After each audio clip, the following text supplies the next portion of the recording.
Hey, JJust. Hey, James. How are you guys? Welcome, welcome. Happy Hey, Tuesday. James. Stand by. I had to turn the mic on. How's everybody doing? We are all doing good.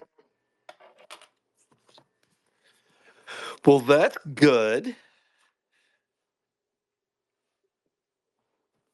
We're ready to talk about the bodies, the Yeah, crafts, right. We just and need we need the street addresses, right? where they're all buried. I need to Right. know. That's going to be the easy part of this discussion. No, it's really funny actually. I had dinner with a gentleman who will remain nameless one night, and probably the kind of guy that might know where the bodies are. And this individual told me it over dinner. We had some wine and gave me a specific location, and I for the next day I brought it up. The individual's like, "No, I didn't." I said, "You definitely did say that." "No, I didn't." Yeah, you did." It just evidently slipped out, I guess. Did you go to the location? No, I mean, can we go to the location? I mean, yeah, underground facility. I'm sure the likelihood of getting in is, 100% not getting in.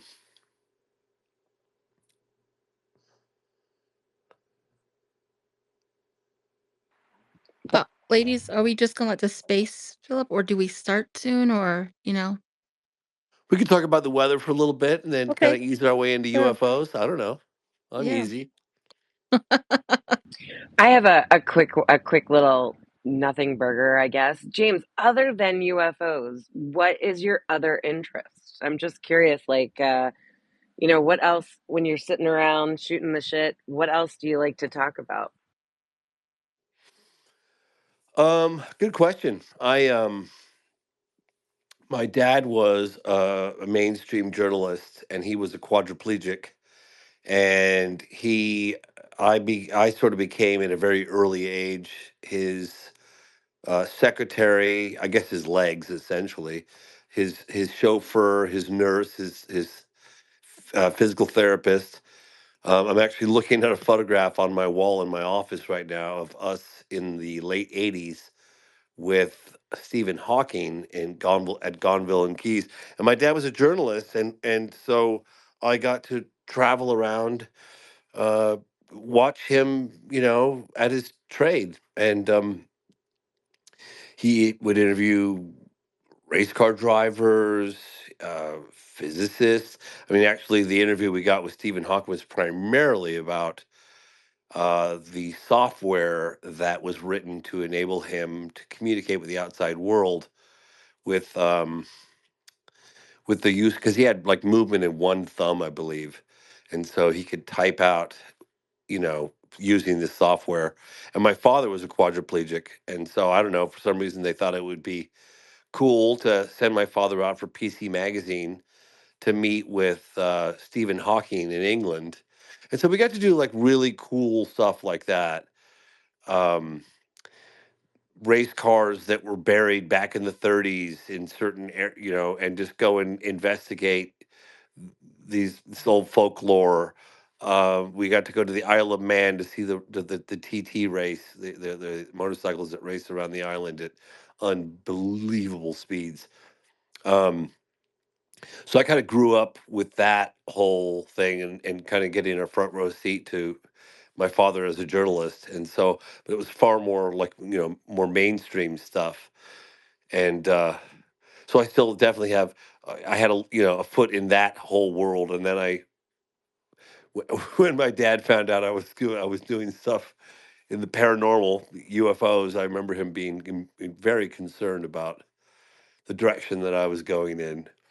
But I have an interest. Like I did a film on the BP oil spill. I did called Pretty Slick. That was pretty phenomenal. Um, I did some stuff on this old World War II pilot. He was a conservationist. He helped save the Grand Canyon from 5 introduced dams and save 50% of the world's remaining giant sequoia trees in the Sequoia National Monument. I've done documentaries on migratory songbirds. I'm a really avid hiker. I hike almost every single day out in the wild. And when I say hike, it's not like I take a little stroll around a flat lake or something. I actually go up, at least 1,000 feet up into the mountains, into the wild, and I do that a lot. So I'm very interested in that. Love the outdoors. Love the wilderness. Um, I've always lived in the country, pretty much for the most part. Um, yeah, I enjoy bicycle riding. I've recently got into skiing because my 10-year-old son. I gave up skiing in my 20s, which is a long time ago, and because I remember doing it, and I was like, God, this is really expensive, and I wasn't very good at it. And I remember one day I was just like, you know what, I think I'm done, and I stopped for like 30 years. And then I just recently got into it again. I live on the East Coast. I live in Vermont, so I had a really lovely time skiing this winter with my 10-year-old son. And he has an older friend who's like 13. He's a very good skier, so he was constantly challenging us to skiing in between trees and just off the beaten path, and it was really fun. And yeah, in the summertime, I love going to watering holes. I love I used to love cliff diving a lot, but I do a little bit less of that now because I'm older, but I still like to do it. But swimming and hiking and things of that sort.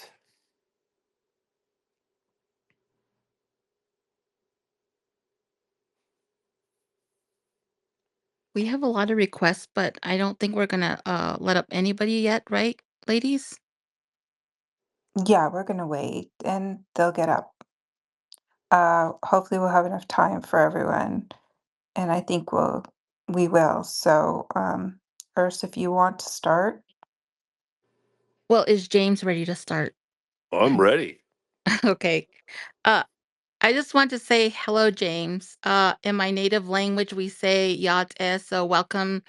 You know, thank you so much for coming to this space and just coming to chat with us ladies. We're so honored to that you said okay to be here with us, and we have a lot of questions, and I'm sure you have a lot to tell us on the topic of UFOs and ufology. And I just want to go right off into the fact that you're a father, right? And does your child know that their dad might, go down in history as a pioneer on the topic of ufology and disclosure? Do you think that, do you think that they understand your impact on the topic? Um, I don't know. It's funny because I think about pioneers and I think about Kehoe and I think about Stanton Friedman, and physicists, Jacques Vallée, and trying to think of the guy's name at Stanford University. I'll think of his name in a second. But um, I've never really considered myself like people go, oh, you're a real specialist in the UFO field. It's like, well, I wouldn't look at myself that way. I see myself more as someone who has recognized the phenomenon. Um, I have to acknowledge that there's a lot of crazy out there. We all know that, right? A lot of unsubstantiated allegations. We all know that, and it's taken me a long time to progress. If you look at my films from when I first started the mid '90s to where I'm at now, I'm reporting on much like kind of crazier. I guess one could look at it. One could say crazier stuff.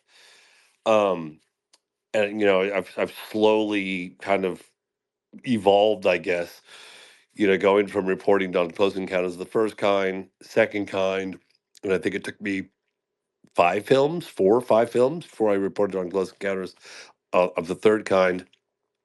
But anyway, someone who has had a good ability to package cases in a way to make it sort of more digestible to a mainstream audience. That's been, I think, my talent. And the cases that I discuss and I say expose, but I report on. Um, I know them quite well because I actually go to the locations. I get to know the witnesses. In some cases like Socorro and Roswell and Virginia extensively. I really stick my teeth into these cases, and so I would say I know some cases extremely well because I've gone to these locations. Do you know what I mean? But if you look at someone like Richard Dolan, like that guy's written books on so many different cases. But I don't know if he has the time to actually go to different locations. Like I've been to Africa and China and Australia and South America and Alaska and Canada. You know what I mean? In the United States, across Europe, um, and I don't know. People seem to like more, my documentaries in a I guess at a more a slightly more mainstream audience, or like, people that their families look at them like they're crazy. I get contacted by those people all the time, and I'm one of them. That my family thought I was crazy, and they say, "God, thank you so much for creating the phenomenon." Like people, I finally showed my family the documentary, and they were like, "Oh my gosh, wow, there really is something to this. This is amazing," and so people have kind of thanked me on that. But I don't look at myself, and I never have, as like kind of a UFO expert. You know what I mean? Hopefully, I'm not rambling too long for you guys. No, No, no, we fine. you're fine.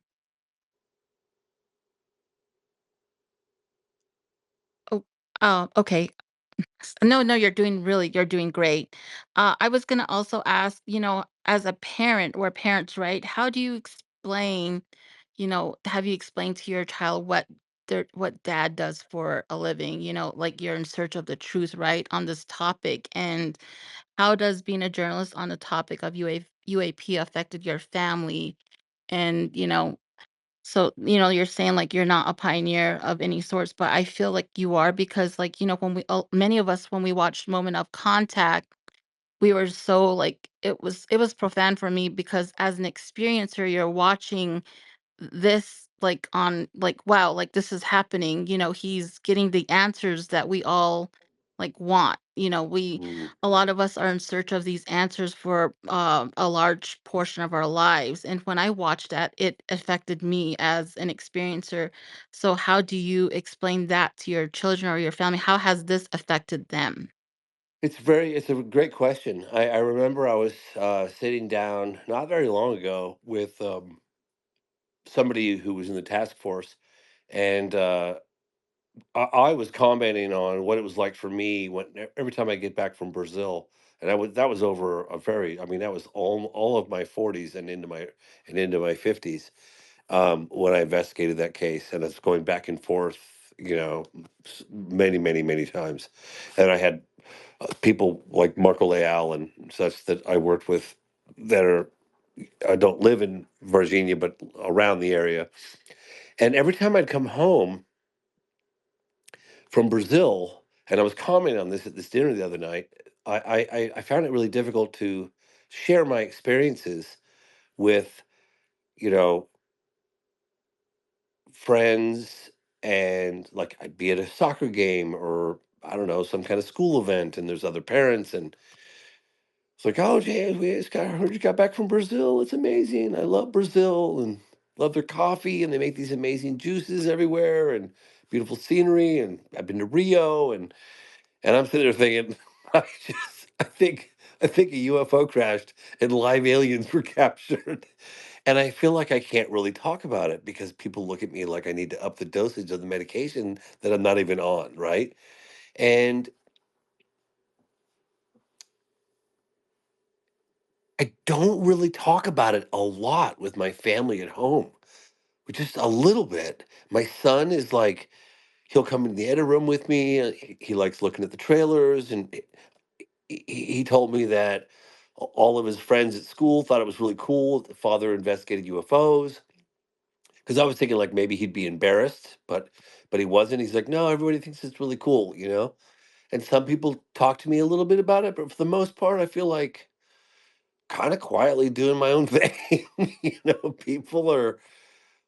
I don't know what they think. I'm not sure. And a lot of times I just tell people it's like, oh, tell me about Rua, or tell me about Virginia, or tell me about Socorro, or tell me about whatever case I'm working on. And a lot of times I think like, well, okay, I'll give you a brief synopsis, but I think you should just watch the movie. I think that'd be much better than me, because you can look at me like again, I'm not. I'd say I'm looking. I'd say I'm looked at less so lately because of like the New York Times article in 2017 that Leslie and Blumenthal and Cooper did, and all the stuff that's come out since and the congressional hearings. But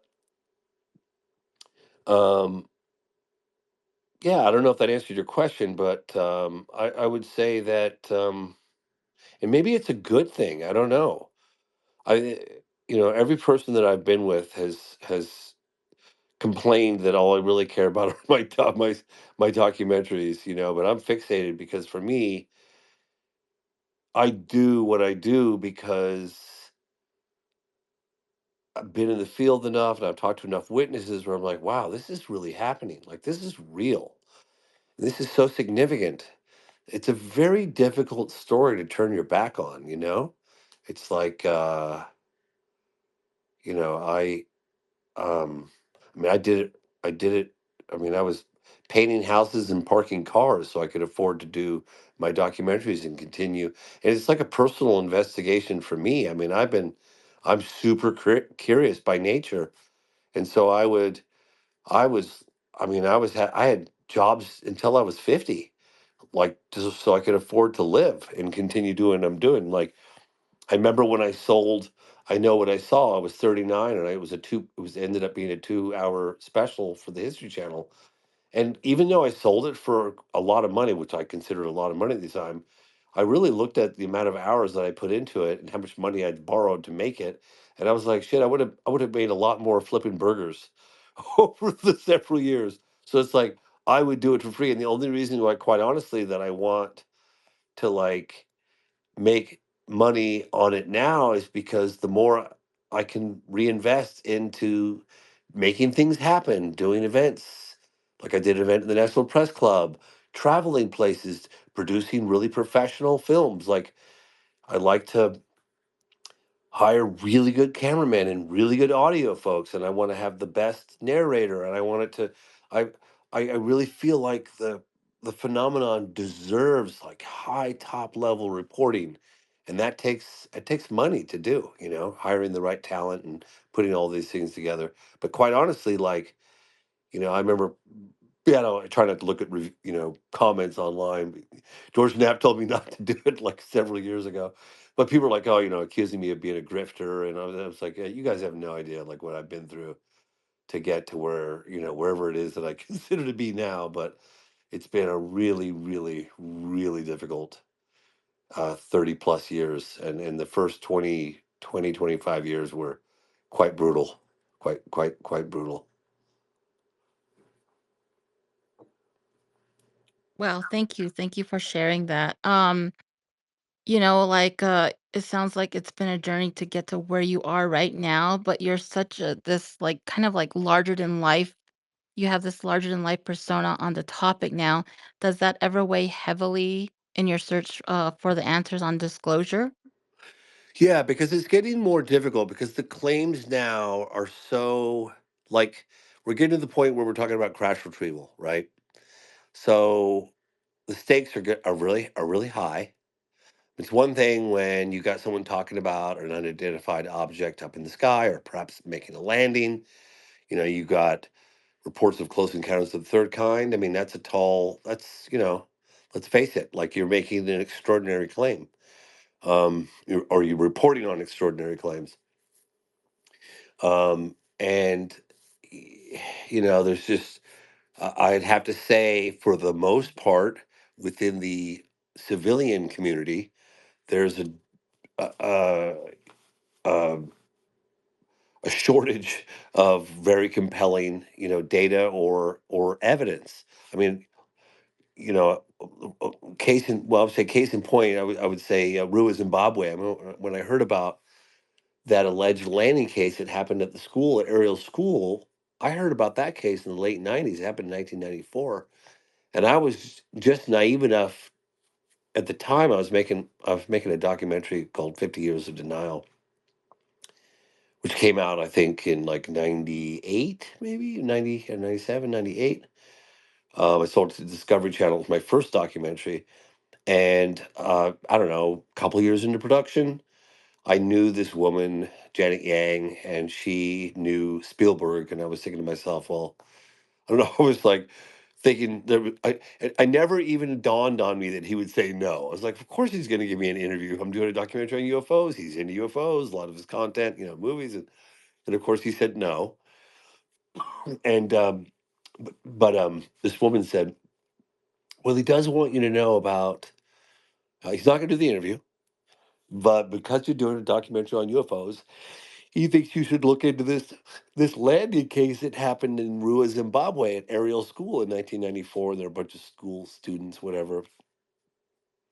And honestly, if like just a couple people had seen it, I don't know necessarily if I'd reported on it. But the fact that so many school children in broad daylight had seen it, I reported. So I guess I'd consider that a sort of a more of a mass sighting. But at the time when I'd heard about it, and I'll remind you guys listening, I was doing a documentary on UFOs, and Steven Spielberg made a recommendation that I look into this case. And I thought to myself, yeah, a UFO landed at a school in broad daylight, and the whole world doesn't know about it. Yeah, I don't think I'd be wasting any time on that one. And it took me at least, I think, 10 years before I decided to look into it. At least 10 years, maybe more. Isn't that funny? So, um, yeah, and it gets more difficult because now we've got people the likes of David Grush making these extraordinary claims, and of course, the claims that he is making aligns with my research on the Virginia case and the stuff I've been looking into Roswell, not like on the level of Don Schmidt and Kevin Randall and Stanton Friedman level.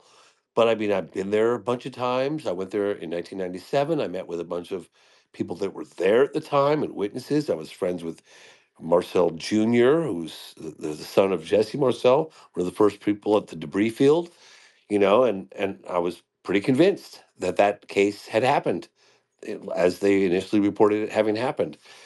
Virginia, I know that case pretty damn well. I've been investigating it for a long time, and I found out the Americans were involved in that. Those aliens were alive.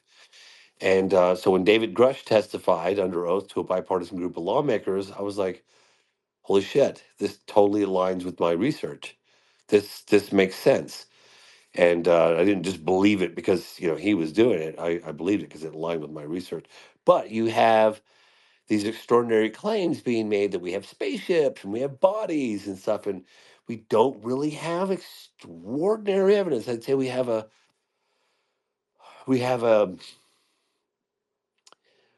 pretty good. I'd say that we could probably sway a jury that there's a preponderance of eyewitness testimony suggests this is the case, but we don't really have a photograph, really. I mean, obviously, the government does, we don't.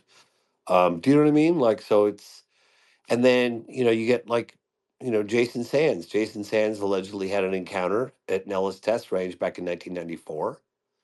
And that's, it's tough for people. I looked into that extensively. I checked on his background, his records, and I did as much as I possibly could. But at the end of the day, I couldn't prove that that happened. And think I made it abundantly clear.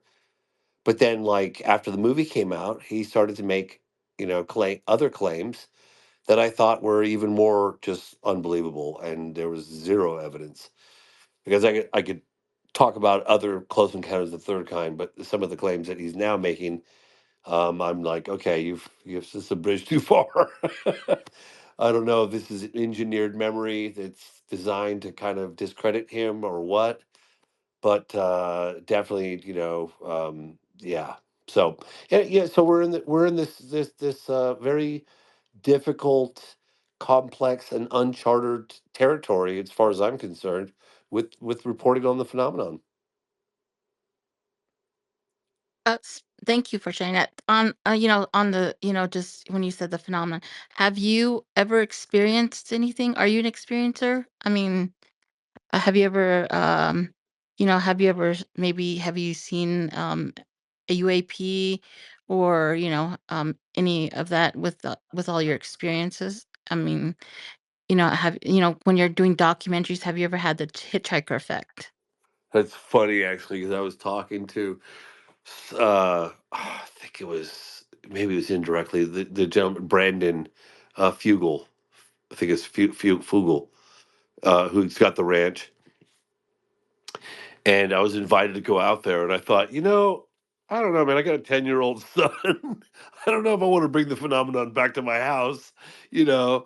Um, but yeah, I did have an experience when I was 20 years old, and I'm 56 now. So I was with my then girlfriend Lisa Reinhardt, and we were in bed probably 9 o'clock in the evening, and kind of looking out the window, and off to our right, and had like a big window, like 4 by 5, big sheet of glass. And we're looking out the window, and we both see this like it looked almost like an egg shaped glowing object, but it was like a fuzzy. It wasn't like a clearly defined. It was more like a light in the shape of an egg, if that makes sense, moving extremely slowly out our bedroom window. I would have guessed just above the tree line if I had to take a guess, but it was bright enough to the point where you could almost see the glow on our faces when we looked out the window. And she looked at me and she goes, "What the F is that?" And I turned to her and I said, "I don't know, but whatever it is, I get the feeling it knows we're looking at it." And she said, "So do I. Close the blinds." So I leapt up in my haste and I ripped the bloody blinds off the wall, landed on the floor. And I remember fumbling around in my underwear trying to get the blinds back up again. Finally did. And then we just lie there clutching each other like, what the hell? What's outside? Quite honestly, it was pretty scary. And I don't know, maybe a couple of minutes went by, I'm going to guess. And she's like, "I wonder if it's still there." And I drew the blinds and it was gone. My oldest sister Janine, came home probably like an hour later. And we told her about it. And to this day, she remembers vividly, like it was yesterday. Told her about it. But then when I woke up the next morning, both Lisa and myself, nor my sister Janine, we never spoke of it. It was like it didn't happen. And then, like, fast forward, I was 39. I was down in San Diego visiting a very good friend of mine, this guy John, and he has this really pretty rigorous exercise routine when he would, and he's like, "When you come down, I'm going to take you, jogging. You're going to do my exercise routine." I was like, "Oh God, all right, well, I'll do it," and it involved like quite early in the morning, or 7:30, 8 o'clock. And he would drive to this parking lot in San Diego, and then right on the beach, on the cliffs, and then we'd go down these steps, and then we'd jog the beach. I don't know, a mile or two down the beach, and then we'd swim out a quarter mile to this buoy, and then swim back, and then jog the beach again. It's pretty rigorous.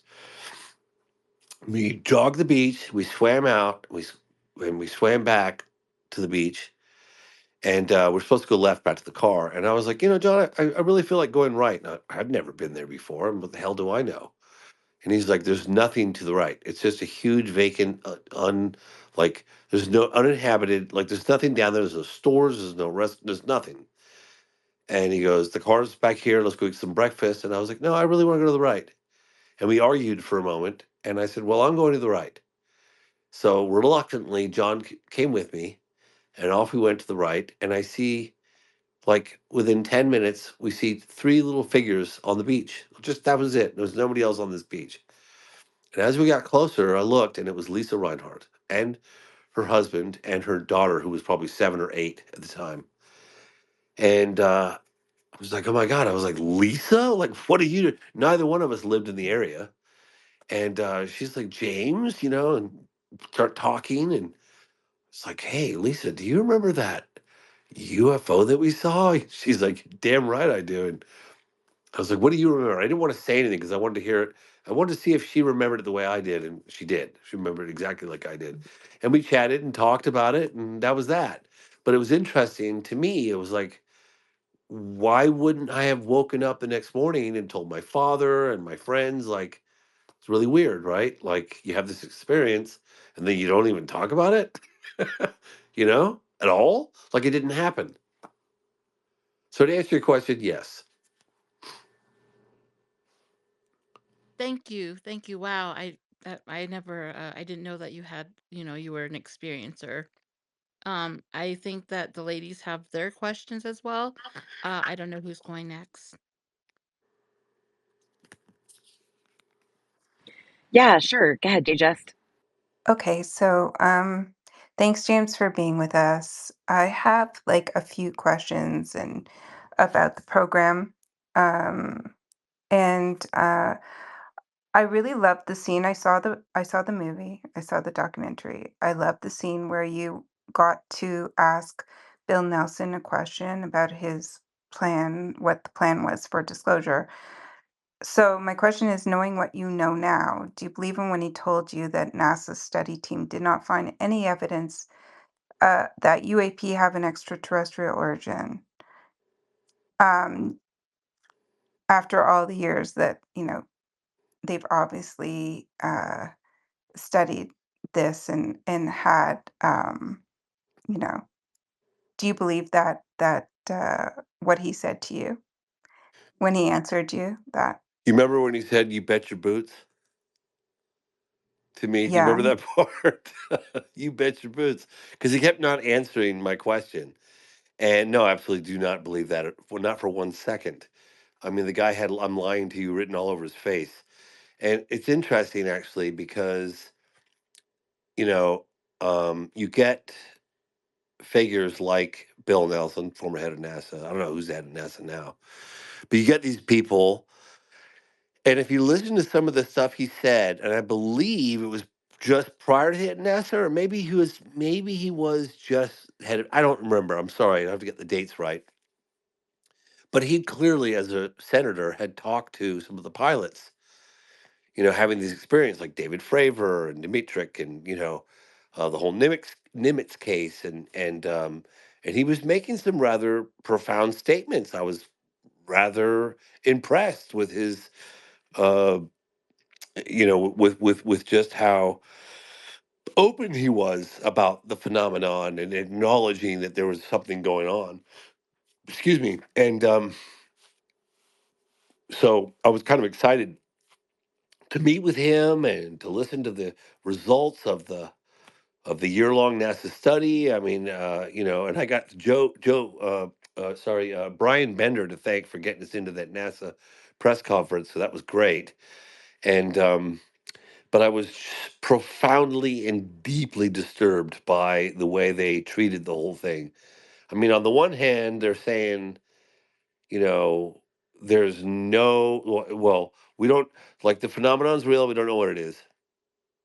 On the other hand, they're going, there's no evidence whatsoever that it's like extraterrestrial or, or non-human intelligence.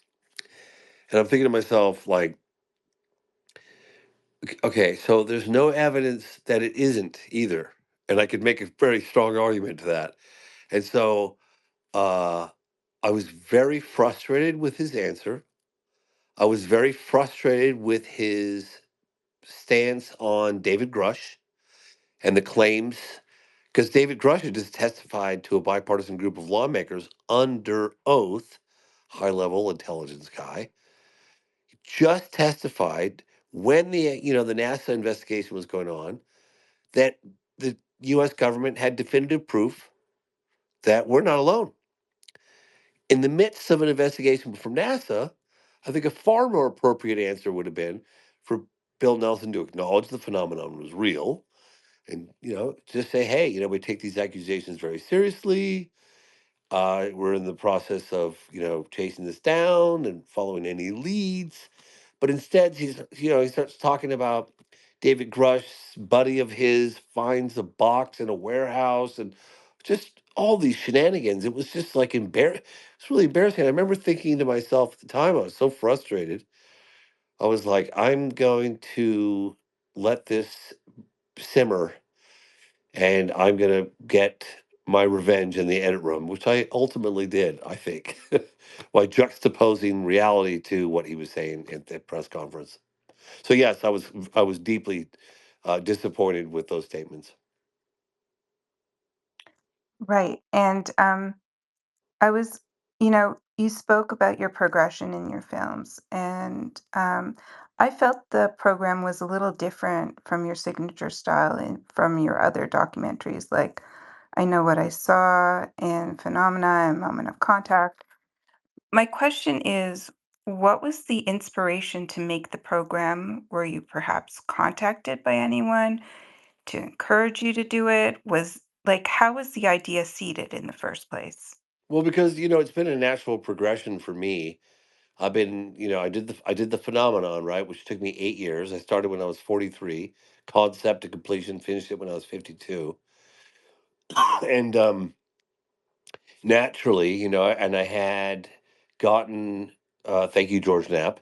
I'd managed to get, former Senate Majority Leader Harry Reid on camera. It's one of my biggest interviews ever, and basically saying on camera that the vast majority of the evidence hasn't seen the light of day, right? That what's been leaked on the front page of the New York Times was just the tip of the iceberg.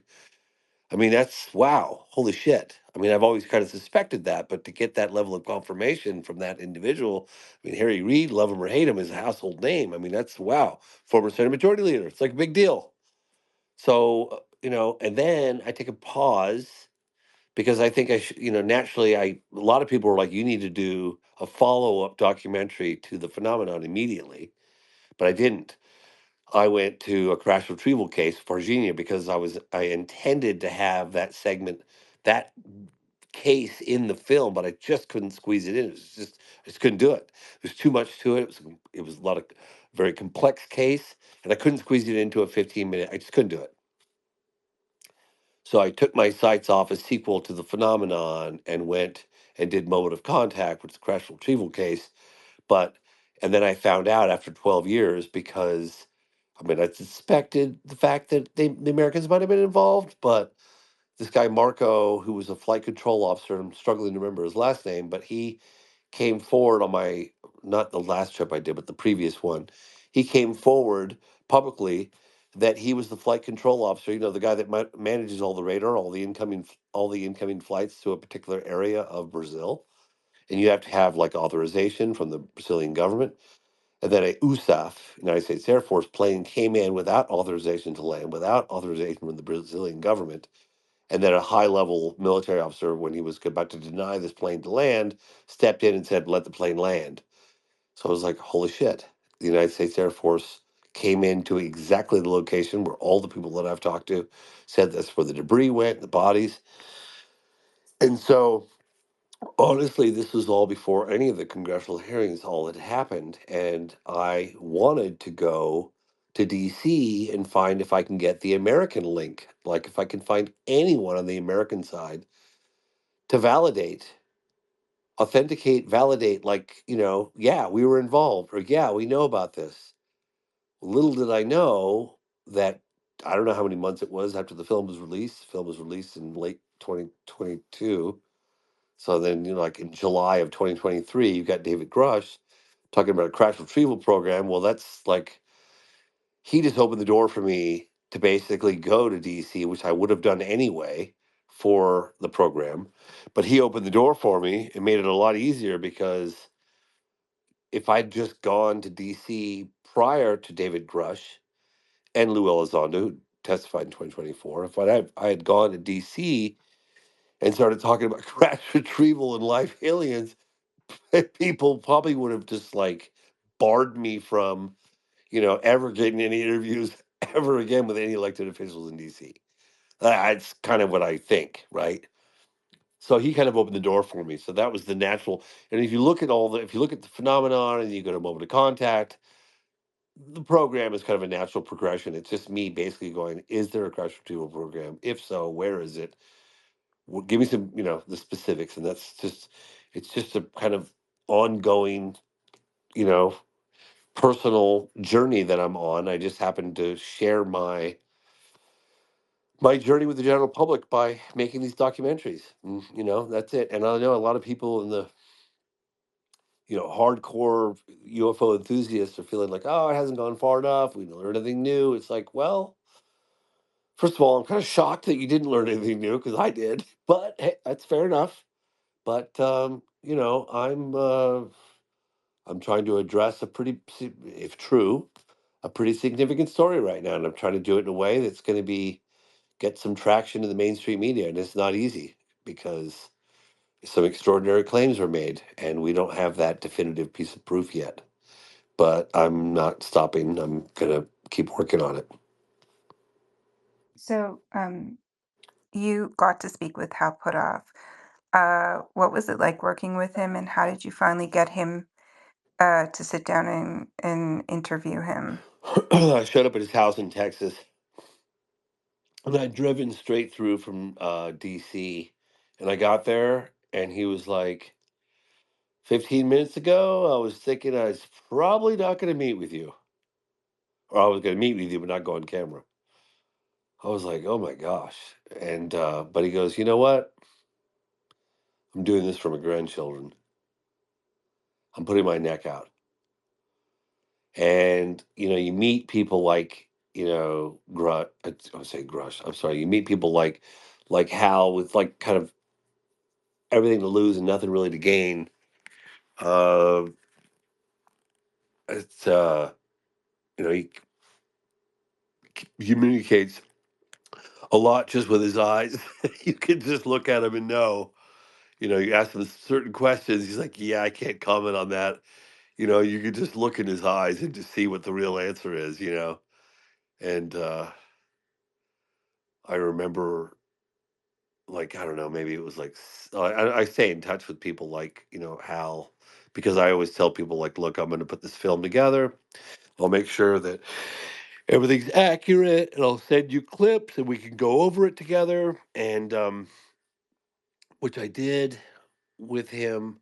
And one night, I don't know, maybe it was like 6 to 8 months after we'd filmed with him, I was sitting in the edit room and I'm chiseling away at the film. And I really put the program together. I mean, I heard one of you guys talk about the fact that the program felt a little different from some of my previous works. Well, things are happening very quickly now, very quickly.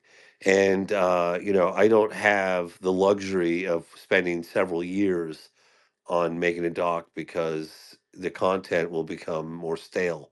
I'm not covering, necessarily covering specific cases for the most part. I mean, obviously, I covered Calvine from, Scotland, 1990, but for the most part, it was like events that were taking place and the effort to push for transparency and find out what the intelligence agencies really knew. But I was sitting in the edit room and I called Hal and I was like, asking him some questions and making sure that I got his intro correct. And I was like, Hal, do you consider yourself a first-hand or second-hand witness?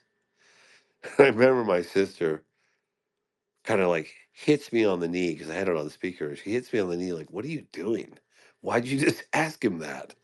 She hits my leg, looks at me, and long pause. It's like, oh gosh.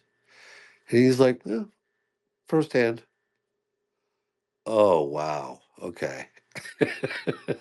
So um anyway, um yeah, and it's um I'm at the point now where, like, whether you believe Hal or Eric Davis or Kirk McConnell or Jason Sands or anyone else in the film, believe them or don't believe them, that's fine.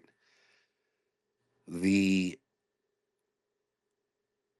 potential impact of what they are saying or what they are alleging on the entire planet is so earth shattering, so profound that we should follow through and prove or disprove, because the implications are just too important not to. Like, you know, I mean, think about it. It's not just the Americans, it's all of humanity. Quite honestly, sometimes I really feel like it's kind of what the world needs right now. because there's so much division. And I thought that, this NHI presence would really have a unifying, the reality of it coming out would really have a unifying effect on humanity, and we'd finally see ourselves for who we really are, which is one race and one species, one people. Um, I hate to sound like I'm having a kumbaya moment, even saying that, but that's how I feel. Yeah, I share that sentiment. Like I really believe not only that, but consciousness itself, and realizing who we are as beings and yeah, and I agree. I had another question for you. Um, I don't want to take up too much time, but are you privy to any secrets you cannot divulge? Absolutely. Okay. I even said Right. to some of these individuals that I met with, like, can I say that I heard it? They're like, nope. Mhm. It's like, fuck, why not? Because it's too specific, they'll know where it came from. It's like, oh my God. And if I shared it, then, that would be it. I would never get access to anybody anymore. They would just shut me out. So Has unfortunately, I there have to keep those secrets. I haven't even so has told there I ever haven't even been told my family. I haven't even told my son. so has there ever been a time where you wanted to just like blurt it out and tell people, this is the truth and I heard it from so and so and like get it all out here. 'Cause that's the problem, right? Everyone's scared to come forward and people Well, people are coming forward. They're just are- not fully revealing all the necessary details to verify their claims. People are coming forward and they're asking for the right set of circumstances, to allow them to come fully forward. And and that's some of the stuff that I'm working on. is that like security and laws that can help them? Yeah, what it would take to provide immunity so they wouldn't get locked up for life or killed or Right. whatever. Yeah. Yeah. Because I think that's kind Um, of where we're at right now. It's like kind of shit to get off the pot, right? So it's like, all right, you're in a position, you're willing to testify under oath in an open congressional hearing. What's it going to take? What do we need to do for mhm. you to give us the details we need to prove that you're not lying to us? And that's the kind of environment that I'm working on creating. And that's about as far as I can go on that. James, Right. really, Yes. really, real quick. Jason wanted to ask if it was okay with you if he came up on the stage as well. Jason, who? Jason Sands. Oh, yeah, he's welcome to, sure. Okay, I just wanted to make sure I sent you a request, Jason. Um, and then I thought that since we were on the subject, I would just follow up with some clarification questions that the community actually collectively has had for the past couple of weeks, months, even, and that maybe we could just clarify things. And since Jason's here, this is great. I think that we can just move forward. And so, my question to James and to Jason regarding this is. So, Courtney Marcassani came forward a few months ago stating that there were two other witnesses with Jason Sands, the two witnesses in the car with him during his Nellis, his desert incident, where he experienced seeing the blue alien in the desert, where he experienced having the telepathic conversation, um, and that these two. I guess maybe at some point might have been willing to come forward to corroborate Jason's story, but that unfortunately they were told to stand down by Hal Puthoff. And so my question, and so this is a known thing, very public. My question to you, James, as a director and researcher, is how did you follow through on this? Can you give us a bit more background on this? Because I feel as though um, this might be like like a smoking gun for Jason's story for at least this one story. And then Jason, if you want to add to it. Yeah, that was a really tough. It was a tough call, because it's a pretty extraordinary claim, and I met with a lot of people. I mean, I was having like drinks in D.C. with sitting members, not retired, like not sitting members, but as far as I can go with that, verifiably so, and saying, look, I know some of the claims made by Jason Sands of this encounter, et cetera, seem pretty out there, and but we have done our due diligence. We've checked his backgrounds. He's given us names of programs that have turned out to be totally true, that we wouldn't have found without his help. We verified through other sources that have come forward that everything he's said turned out to be, verifiably true. And I mean names of different programs and where he worked and all that sort of stuff. And I wouldn't just don't just write him off because maybe he's got PTSD or maybe he's got this or that. And then I checked with other folks that went as far as finding the individual who debriefed them after the alleged encounter. And I remember even asking some of those folks because I struggled with it for a while. I remember I even said, I got to the point where I was like, well, geez, well, did it happen? Do you think it happened or not? Like, just what do you think? And it was like, well, we think it happened. I was like, okay, well, that's good enough, and I have names of the other individuals. Um, and I think it's an ongoing thing, of where I'd like, and I was hoping that when the film came out, and again, the film's only been on TVOD. It hasn't even gone to streaming platforms, which it's going to in June. And once it reaches, streaming platforms, it's going to reach 3, 4, 500 million more homes. So hopefully, it'll have a much bigger footprint. And I hope and I pray that other people that were present during that alleged encounter will come forward because that's a extraordinary story. And but you know, close encounters of the third kind happen. People see UFOs all over the planet, and some of them are piloted, in my view. And there have been documented really credible cases for decades. But what does that So make you? I mean, just the really quick to follow up, yeah, like to me, when I heard that, and I've sat down and I've personally had a, have I met with Jason. We did like 3 different sessions. I've gone through his entire life.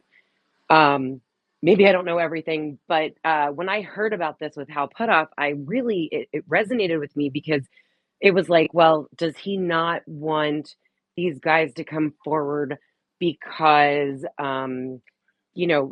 like what would give you, you met Hal, like what would be the reasoning behind Hal Puthoff not like allowing these gentlemen to come forward? You know what I mean? I can tell you. uh, I could tell that you. that's kind of surprising to me, but I don't know. To answer your question, I don't know.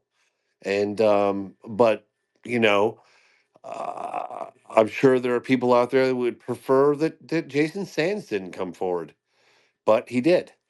And hopefully, any firsthand witnesses that can corroborate Jason Sands' story should not be deterred by anybody. They should stand up and do the right thing and come forward. My impression was Hal's a very calculated man, just like James and I both know. I think, by the way, I'm sick, so that's why I sound like crap. But anyway, I believe Hal's just, guarding himself and his family like he always has been. That's his prerogative. Um, if he did corroborate my story, that would end up becoming a huge thing for him because he would be the first person to break the ice and say, yeah, this is possibly the breakthrough we're looking for. And then it would turn his life into an upside down cake really quick. And I think that's kind of why he stood back and said, no, I can't let that happen. So he had to tell him to shut up. At least that's the way I would do it if I were Hal. I mean, because he's got more to lose than I do, I guess. And that's the way I took it. Thanks, Jason. Yeah, my other question is, and this is to also to calm the waters of but so James, when did you first hear about Jason Sands' other experiences, the ones that he talks about where he is you know officially on the ground and in a war scenario with beings. When did you first come to terms with that or hear about that? And was that before Jason Sands came out in his 4/20/24 space I don't last know. year? When I'm making a documentary, it's particularly the last like 6 months. I talk about like the difficulty curve increases exponentially as the film gets closer and closer to completion, and so it's always like a bit like I remember at the end of making the phenomenon, I couldn't walk, and it was very very intense. The push was I was in a cradle position. Um, Fetal position, like cradled myself for the last like couple of weeks. It was pretty intense when I finished Moment of Contact, and it was pretty intense push with the program. But I think I heard somebody saying something like they'd like, oh, I remember thinking, is that real? Like, is that really happening? Like, somebody had mentioned something about, oh, some allegations or something. And I remember not quite like maybe I didn't think it was true, or like maybe it was misunderstood, or I couldn't. I'd have to go and look through all my messages on exactly when that was. But yeah, I was definitely kind of Yeah, and yeah. Sorry, go ahead. I was no, I was just gonna say I love you, James, but yeah, the only thing I said to you during the filming and everything else was just that it's even more screwed up than you think. I think is the most I ever told you. And then they caught me out in a kind of a moment of PTSD when they started bagging on me and treating me like shit in that one space. And yeah, I never should have mentioned it. It's just kind of like people that go out there and kill people in Kuwait or wherever. They don't like talking about it, but here it was. I'm trying to be honest about the whole damn thing about how screwed up this program really is. So I'm sorry I did that. And no, it's okay. I mean, I'm the one that kind of blew your cover, but I mean, and I remember having to just talk with Jason about it, and I was like, well, Jason, this is definitely a credibility killer, and it's unfortunate because if it's true, it's really fucked up. But it's like, we're already pushing the barrier with this alleged encounter, and now it's this. I'm like, oh my God, and I'm sitting here going, all right, well, I'm somebody who definitely believes that we've captured live aliens. I have to admit it. I believe that. I think I can make a pretty strong argument to a jury, that happened. So is what Jason's saying completely outside the realm of possible as far as my other view, as my other beliefs? No. Do I believe it because he's saying it? No, I'm not saying I do. I couldn't say I don't, but I remember talking to Jason about it. I'm like, this is definitely not a credibility enhancer. I would like yeah, definitely keep this one under wraps for a while until other evidence surfaces and that kind of thing. So, and yeah, it was like me like reporting on like I haven't reported on abductions. Does that mean that I believe abductions aren't happening? No, it doesn't. I do believe that abductions are happening. Do I think the general public's ready for it? I don't. I don't. And I think that there's even more flimsy evidence to support it. I mean, I heard some pretty damn compelling evidence from what was this gentleman's name? I'll think of it in a second. But he was showing me drawings.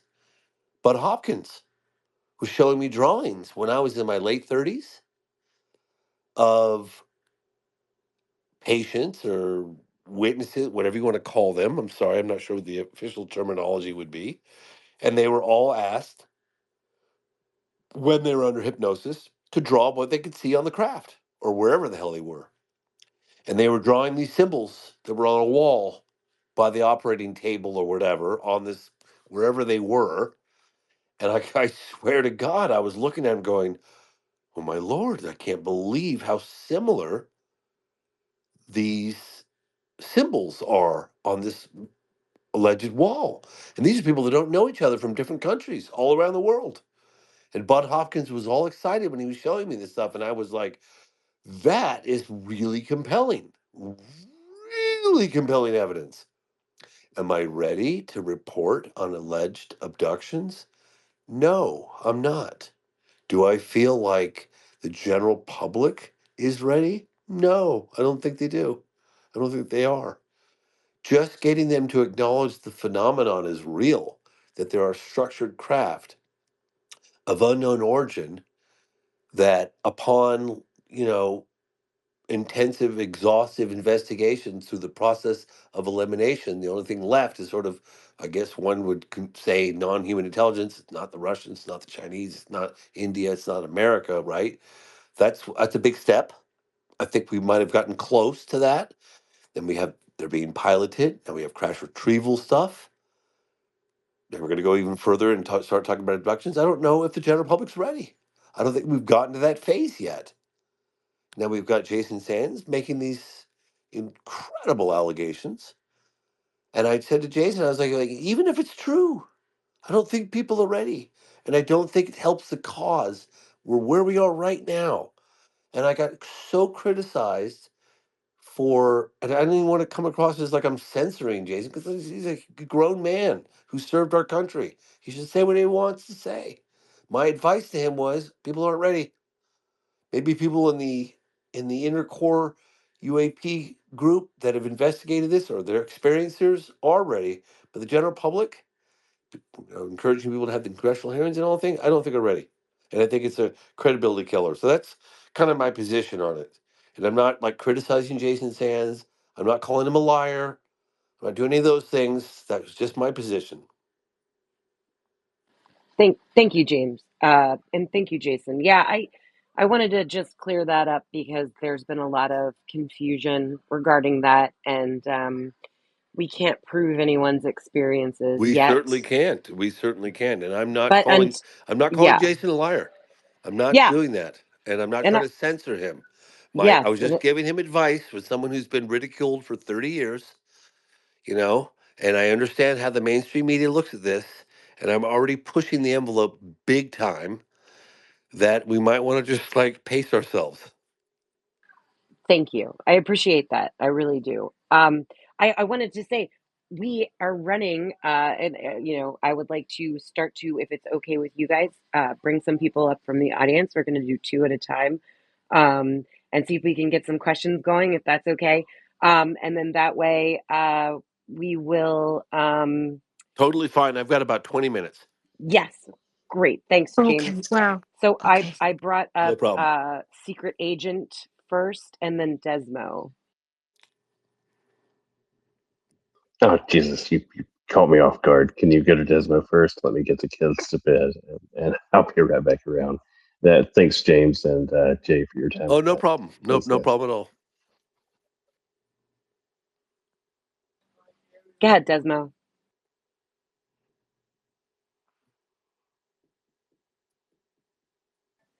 Desmo, can you hear us? Are you there?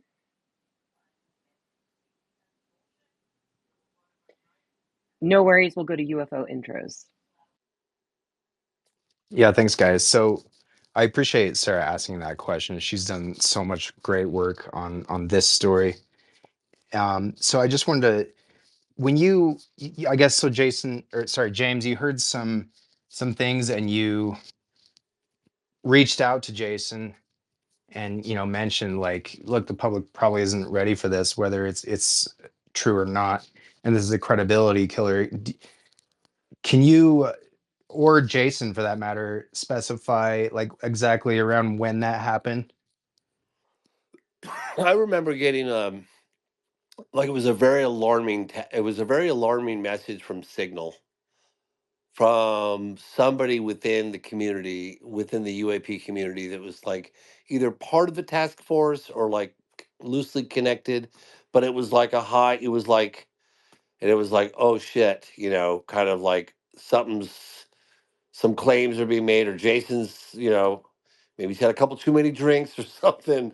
And I remember I was, anybody who knows me when I'm in the last phase of production, I mean, I was concerned, but I didn't necessarily, I don't remember if I immediately called Jason or if I spent a couple of days before I called Jason, but I had a conversation with him, and I think he might have, maybe he admitted, maybe I went a little far or something, but I don't think we had like a real serious, like, hey, I really don't think if this is true, I don't think this is, something you might want to share publicly as of right now. There's no data to back it up.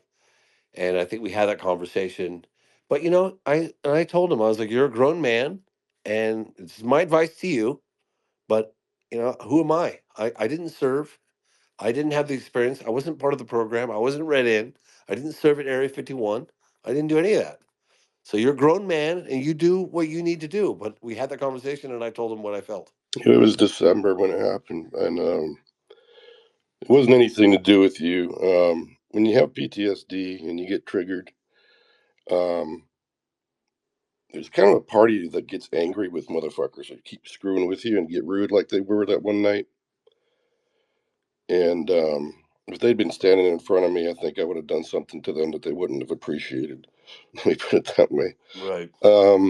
But sad to say, though, that yeah, that was a moment of me not being in full control of myself, and that's why I told them when I did get calmed down after that. It took me a whole week, by the way, to get my PTSD under control. Um, Jason, real quick, that was December of 24 or 24, 23 or 24. 20. So, so it's very recent. Okay. So Recently, this was right around when the program right? was Yeah, they released were then. out for blood. There are sharks in the water. Interesting. They were out for blood, trying to fuck me up on any given topic. Is what they were doing. It's a complete shit show from their part. They're just a bunch of couch potatoes that don't know what the fuck they're talking about. Um, but anyway, Yeah.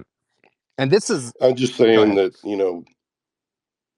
I felt so bad after that because I let my anger come out. I knew that I needed to talk to my PTSD therapist, and I'm still talking to him, and it still messes me up. And I know I'm not over it yet.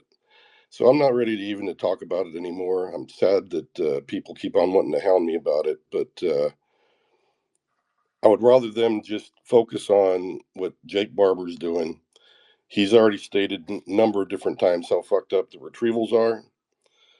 And there's gunfire sometimes. You never know who's going to show up to try to take the treasures, the retrieval material and stuff like that. And that's what this mess is all about, is that when it comes right down to the biologics and the craft retrievals, there's a lot of nasty business that goes on. And you've got biologics that don't look human. You got all this other stuff. So that's what I was trying to get across. And that's all I should have said. But I said a bunch of other stuff because I was angry. And I shouldn't have. Yeah. Uh, Kimball. Well, Oh, I okay. just Go ahead, want to Kimball. We're just gonna get to.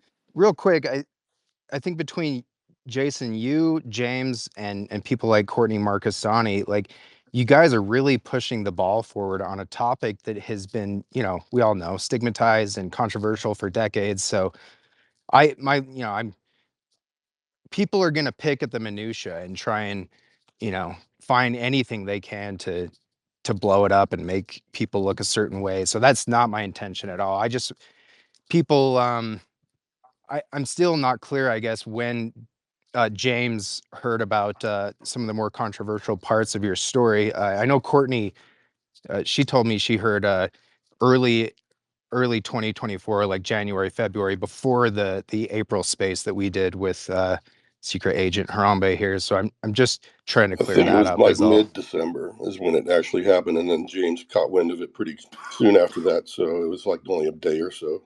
I remember talking to.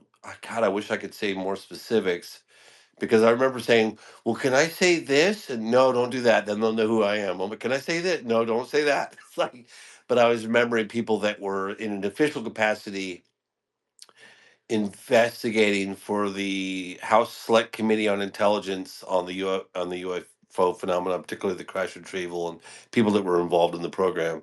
And I remember this individual saying to me, um, you know, we're we, you know, we're pretty convinced that Mr. Sands has PTSD, and that and I wasn't sure exactly if he was referring to the alleged encounter or what, but it was like, but his background checks out. He knows the names of certain programs.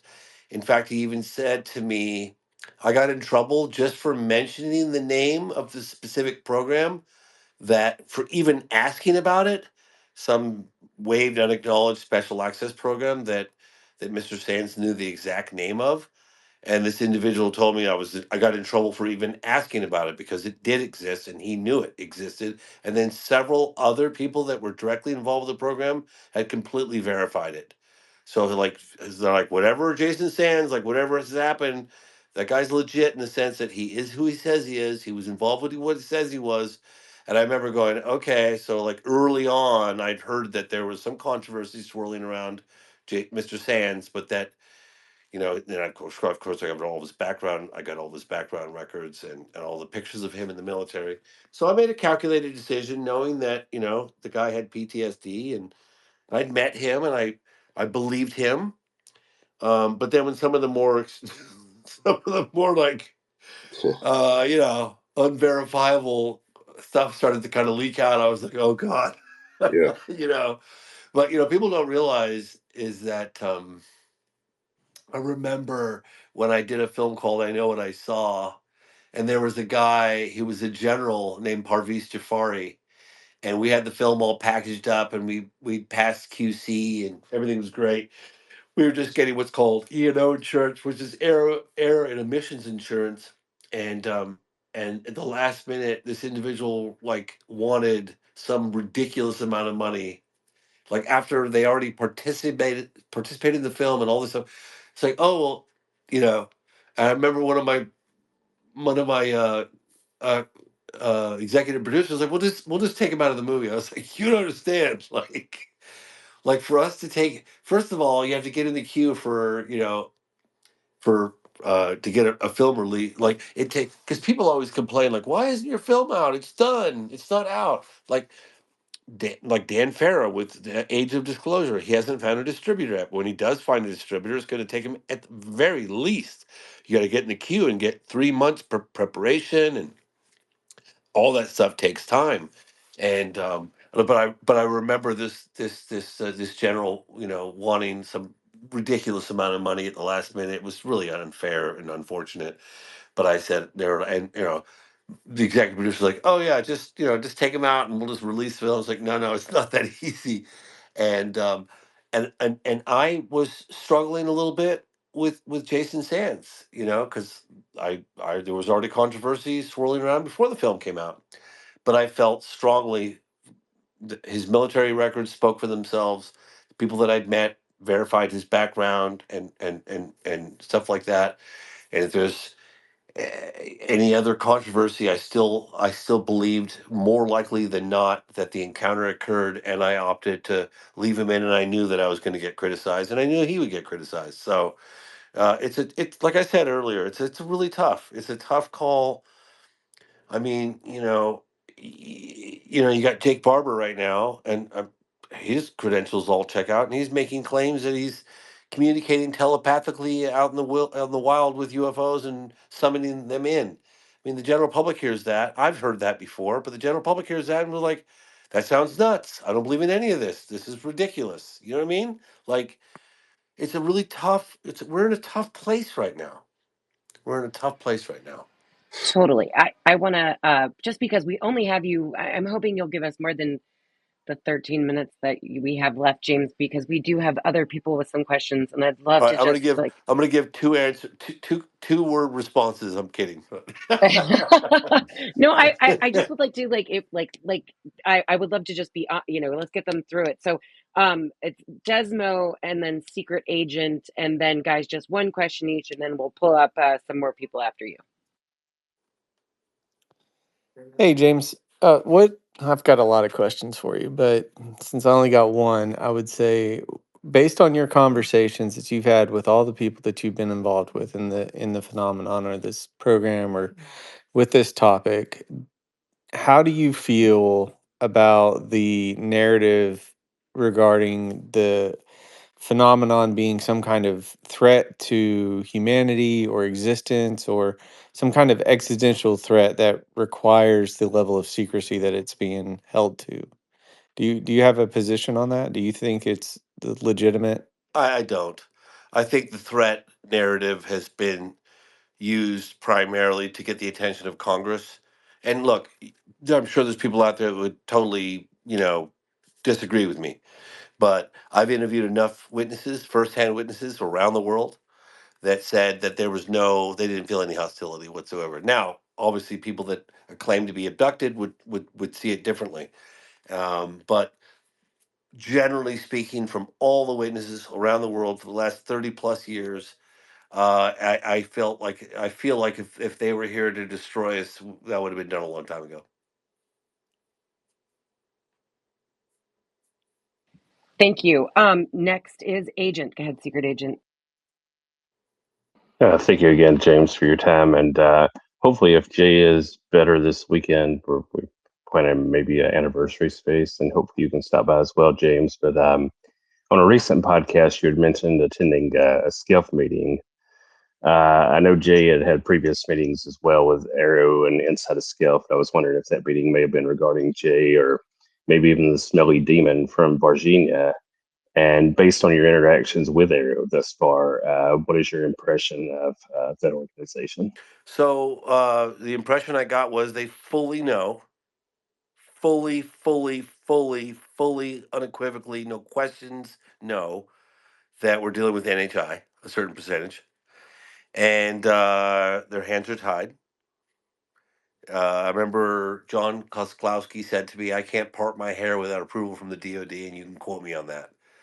The reason I was there is because we're both going after the same piece of evidence, and they asked me not to, because it's in the midst of an investigation, not to interfere with that and reveal what it is. But we're both going after it, and they wanted my help, and I'm in the process of trying to help. So yeah, I hope that helps. Thank you, James. And then we're going to go over to Direct, and then Sarah, and then Science Bob. I don't have a question. I just have a thank you. We needed a space like this so badly to get us back on track. So, UFOSARA, JJust, and James, thank you so much for this. Oh, thank you. I appreciate hearing that very much. Thank you, Direct. Go ahead, Sarah. Hey, thanks for holding this space, and thank you to James and Jason for taking the time out. So, question for James. I was thinking of a good one, but I was kind of just more so curious. It's a curiosity question, nothing too serious, but well, it is kind of serious. So, the question is: the whole phenomenon is ontological, but is there a part of the phenomenon you personally find the most ontological or existential than maybe the others? I remember people asking me like what my overall what conclusions I've drawn from all the years. And it's funny, sometimes I feel like I know less today than I did 30 years ago or 30 plus years ago. And can I make any definitive statements on what I believe, right? And the best response I can give that I really feel like, and I keep saying this, I could sway a jury, I could prove in a court of law beyond a reasonable doubt, is that it seems like we're dealing with an omnipresent intelligence that has the ability to manifest itself in a multitude of ways. Like it's nuts and bolts, but it's also psychic, right? And you look at books like Wonders in the Sky by Jacques Vallée, and you realize it probably goes back millennia or since the the dawn of recorded time, right? Um, and and and quite honestly, like everything else, I don't know. I just don't know, and I'm coming to the realization that I might not ever know. Thank you. So I'm guessing so the whole thing's ontological. Yeah, I love it. Thank you. yeah, of course, of course.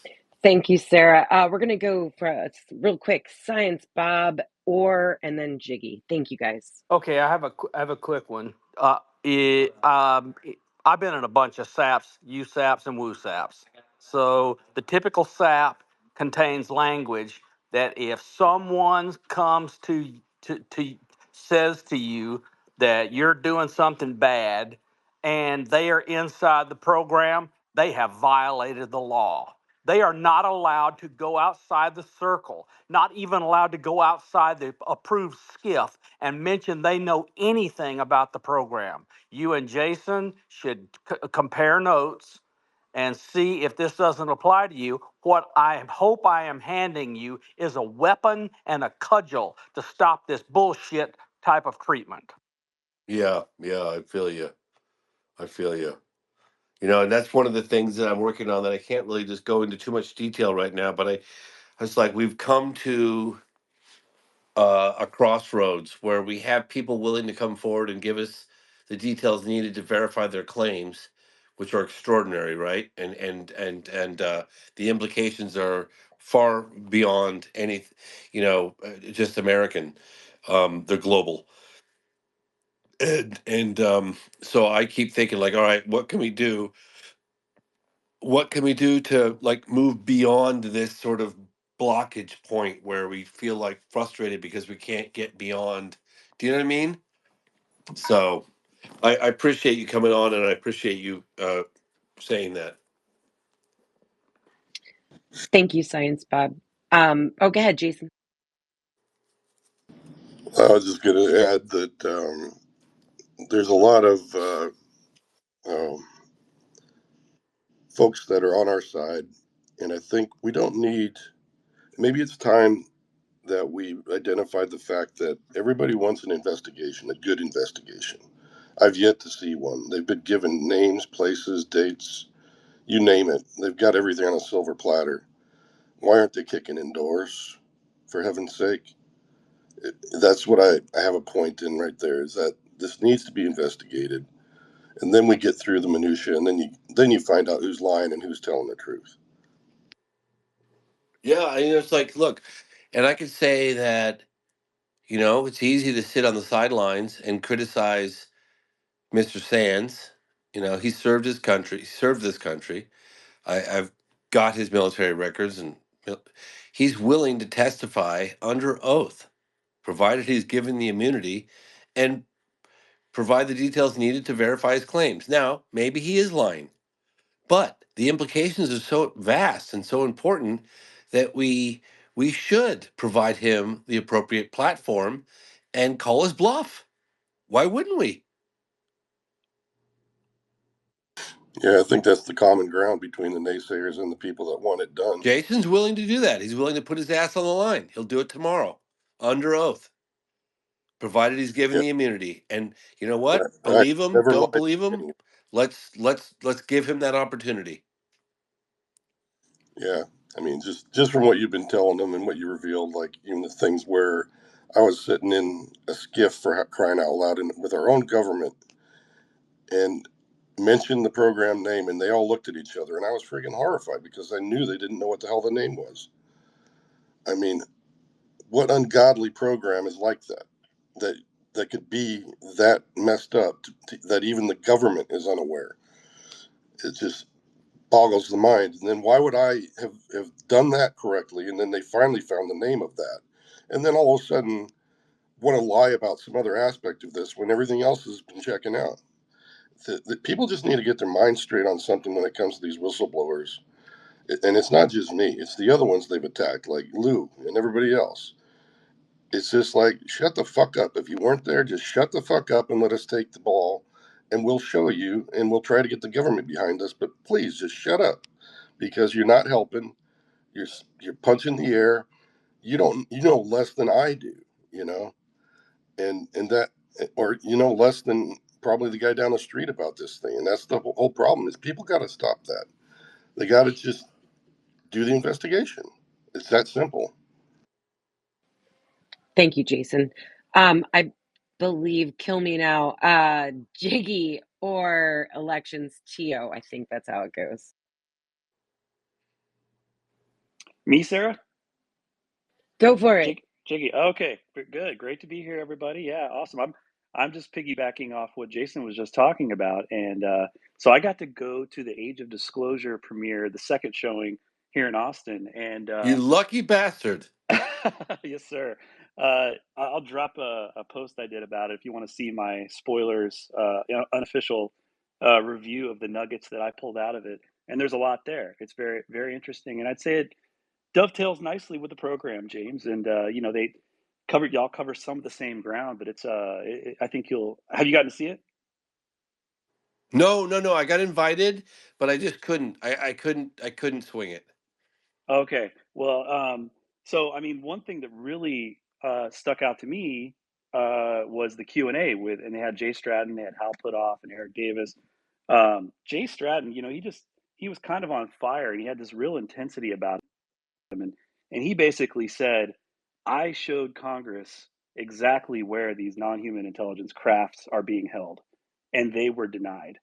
And he just appealed to the audience to get out there and advocate for this stuff to make it happen. So I guess my question to you would be, does that align with your research? And then what thoughts do you have on how that, like you guys were just talking about? Sure, you can get Jason in a skiff, you can get David Grush in a skiff, but if you literally have someone of Jay Stratton's stature telling you where the stuff is at and you get no progress, how do we get past this, right?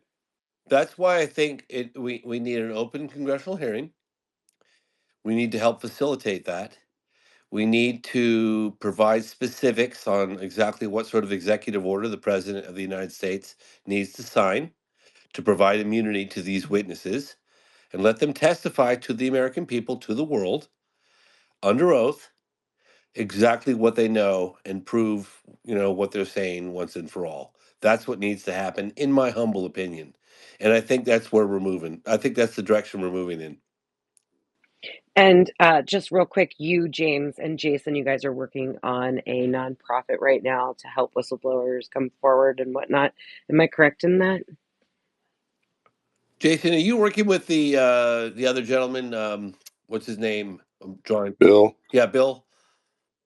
Yeah, I haven't talked to him for a while, but yeah, we do have some money in the fund. It's not going off quickly, just like everything else. As you know, you get into the field and you don't make a lot of money, but you want to help others, and you ask for a fund. Everybody bags on you about it, and that's kind of where we're at. It's so amazing, you guys. Like, I think about the amount of resources that get poured into, the sexual peccadillos of a president. And I mean that from both sides. And, the media, just all the resources and man and woman power that go into investigating these claims. And yet you get something that's, you know, a paradigm shift potential story. And it's almost, no, I wouldn't say zero, but it's 0.0001% of the other. And it baffles me. Real quick, so we've got right here, James. I know we're hitting the time. I'm trying to go real fast for everybody. We've got elections, and then Tio. Is that cool with you? Can we hit those three guys? Let's go. Go or. Yo, hello everybody. James, thank you for your exceptional work documenting this phenomenon with clarity and integrity. A growing subset of experiencers report consistent correlations between contact events and measurable alterations in cognition, perception, biological states, pointing to a possible psionic or neurobiological interface with the phenomenon.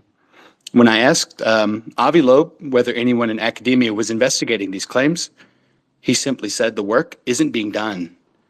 Given your access and insight, do you see value in exploring this emergent dimension of the narrative, especially as it relates to individuals who may represent a kind of hybridized or neurologically attuned contemporary? Is that directed at me or Jason? You, mister. Okay. Um, can you rephrase the question a little bit? Because I'm not sure I completely understand. Are you interested in studying the psionic assets, those of us who can talk to this thing and it responds Yeah. to us? Yeah.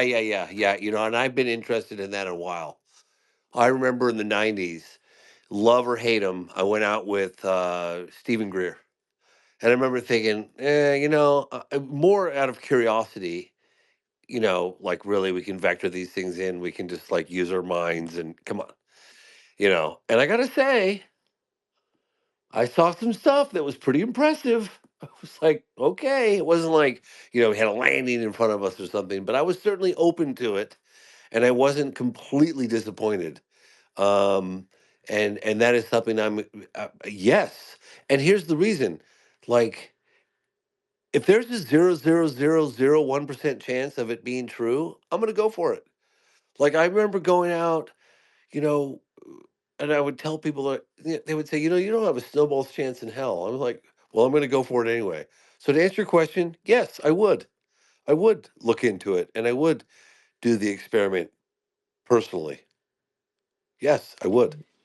Thank you, James. I can't wait to hear what you have when you do that. I'm excited to hear your thoughts and see the scientific stuff you bring back. Tio, go for it. Thank you. Can everyone hear me okay? Because sometimes my connection is not the greatest. Yes, yes, we can hear you. Okay, thank you. I just have a quick comment and then a question to James. The first comment, to similar to what James stated on seeing some stuff about Jason and his team. I won't explain how or why, but I have also seen stuff, and I will just say that Jason's, in my opinion, telling 100% the truth as he knows it. And then my question to you, James, you pull up, sorry, my question here. So I have, I'm always in the FOIA reading rooms, the electronic reading rooms for different three-letter agencies. And so my question to you is, have you ever heard of the NRO Sentient Program? There's documentation, or they're basically declassified documents where it's basically the framework of tracking signatures, images, and just other data and analyzing that for anything in space. And so the reason why I'm asking you that is I have give me 1 second. Sorry, I just had to catch my breath there.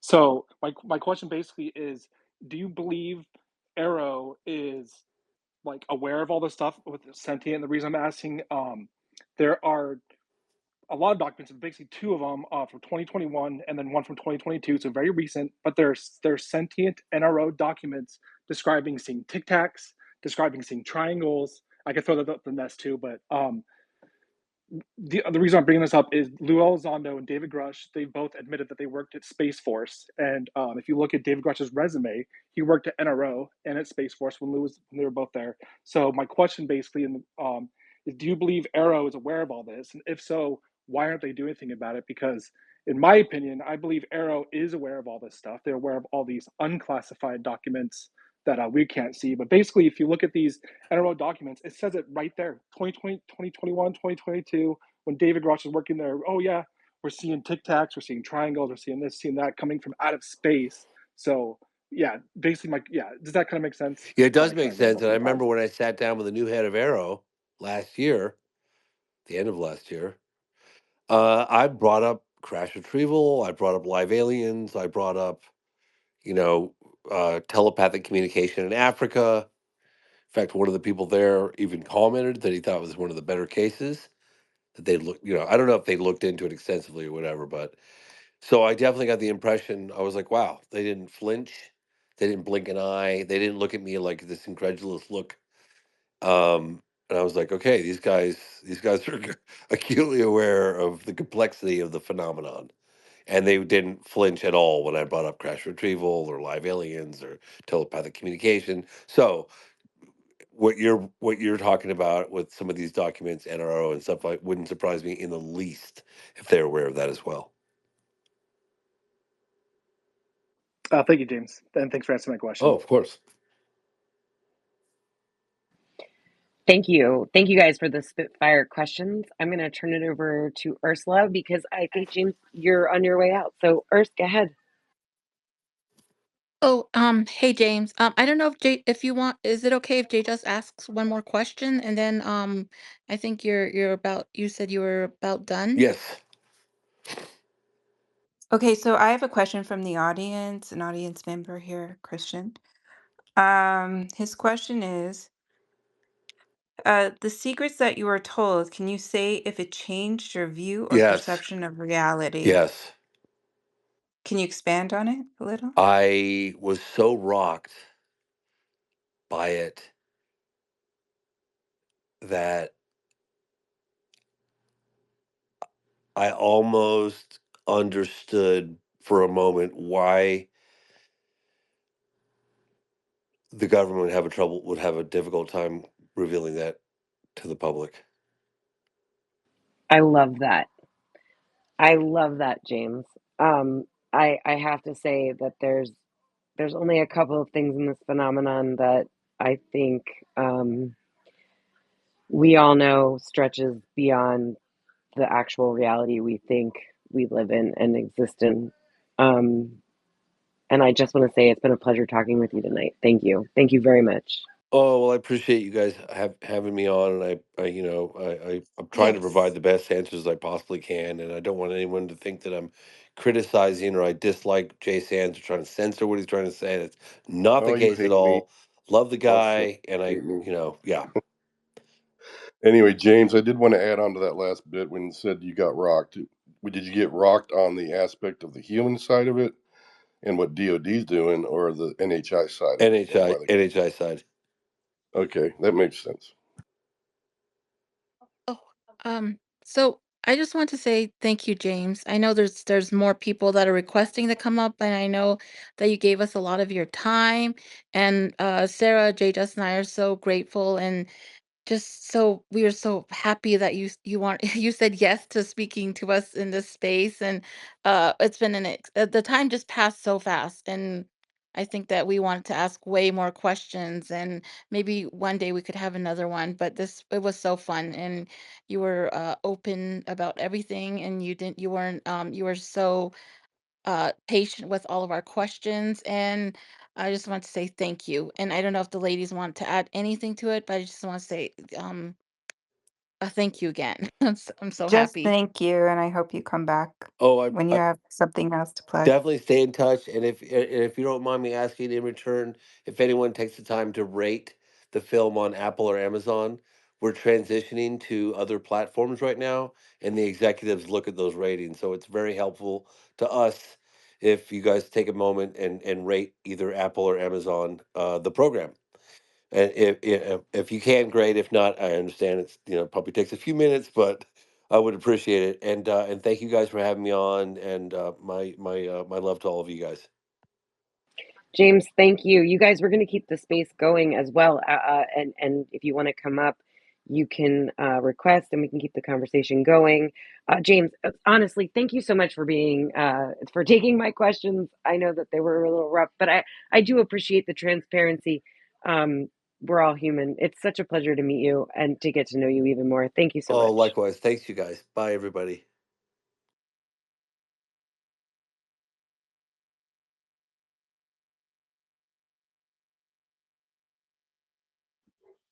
Thanks, James.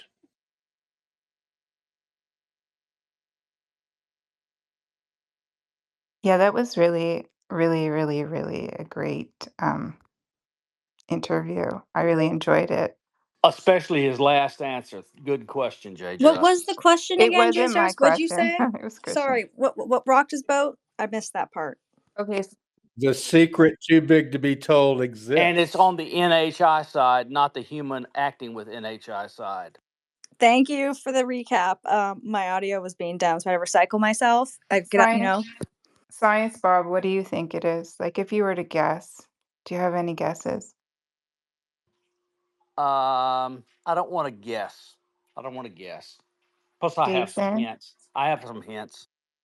Okay, would it have? Oh no, Jason knows. I'll tell you, I agree with Let's James. see. I will tell you that I agree with James.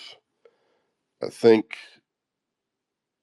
the community, as awesome as everybody is, and how supportive you guys are, there's a reality to this that is quite stunning once you've encountered it.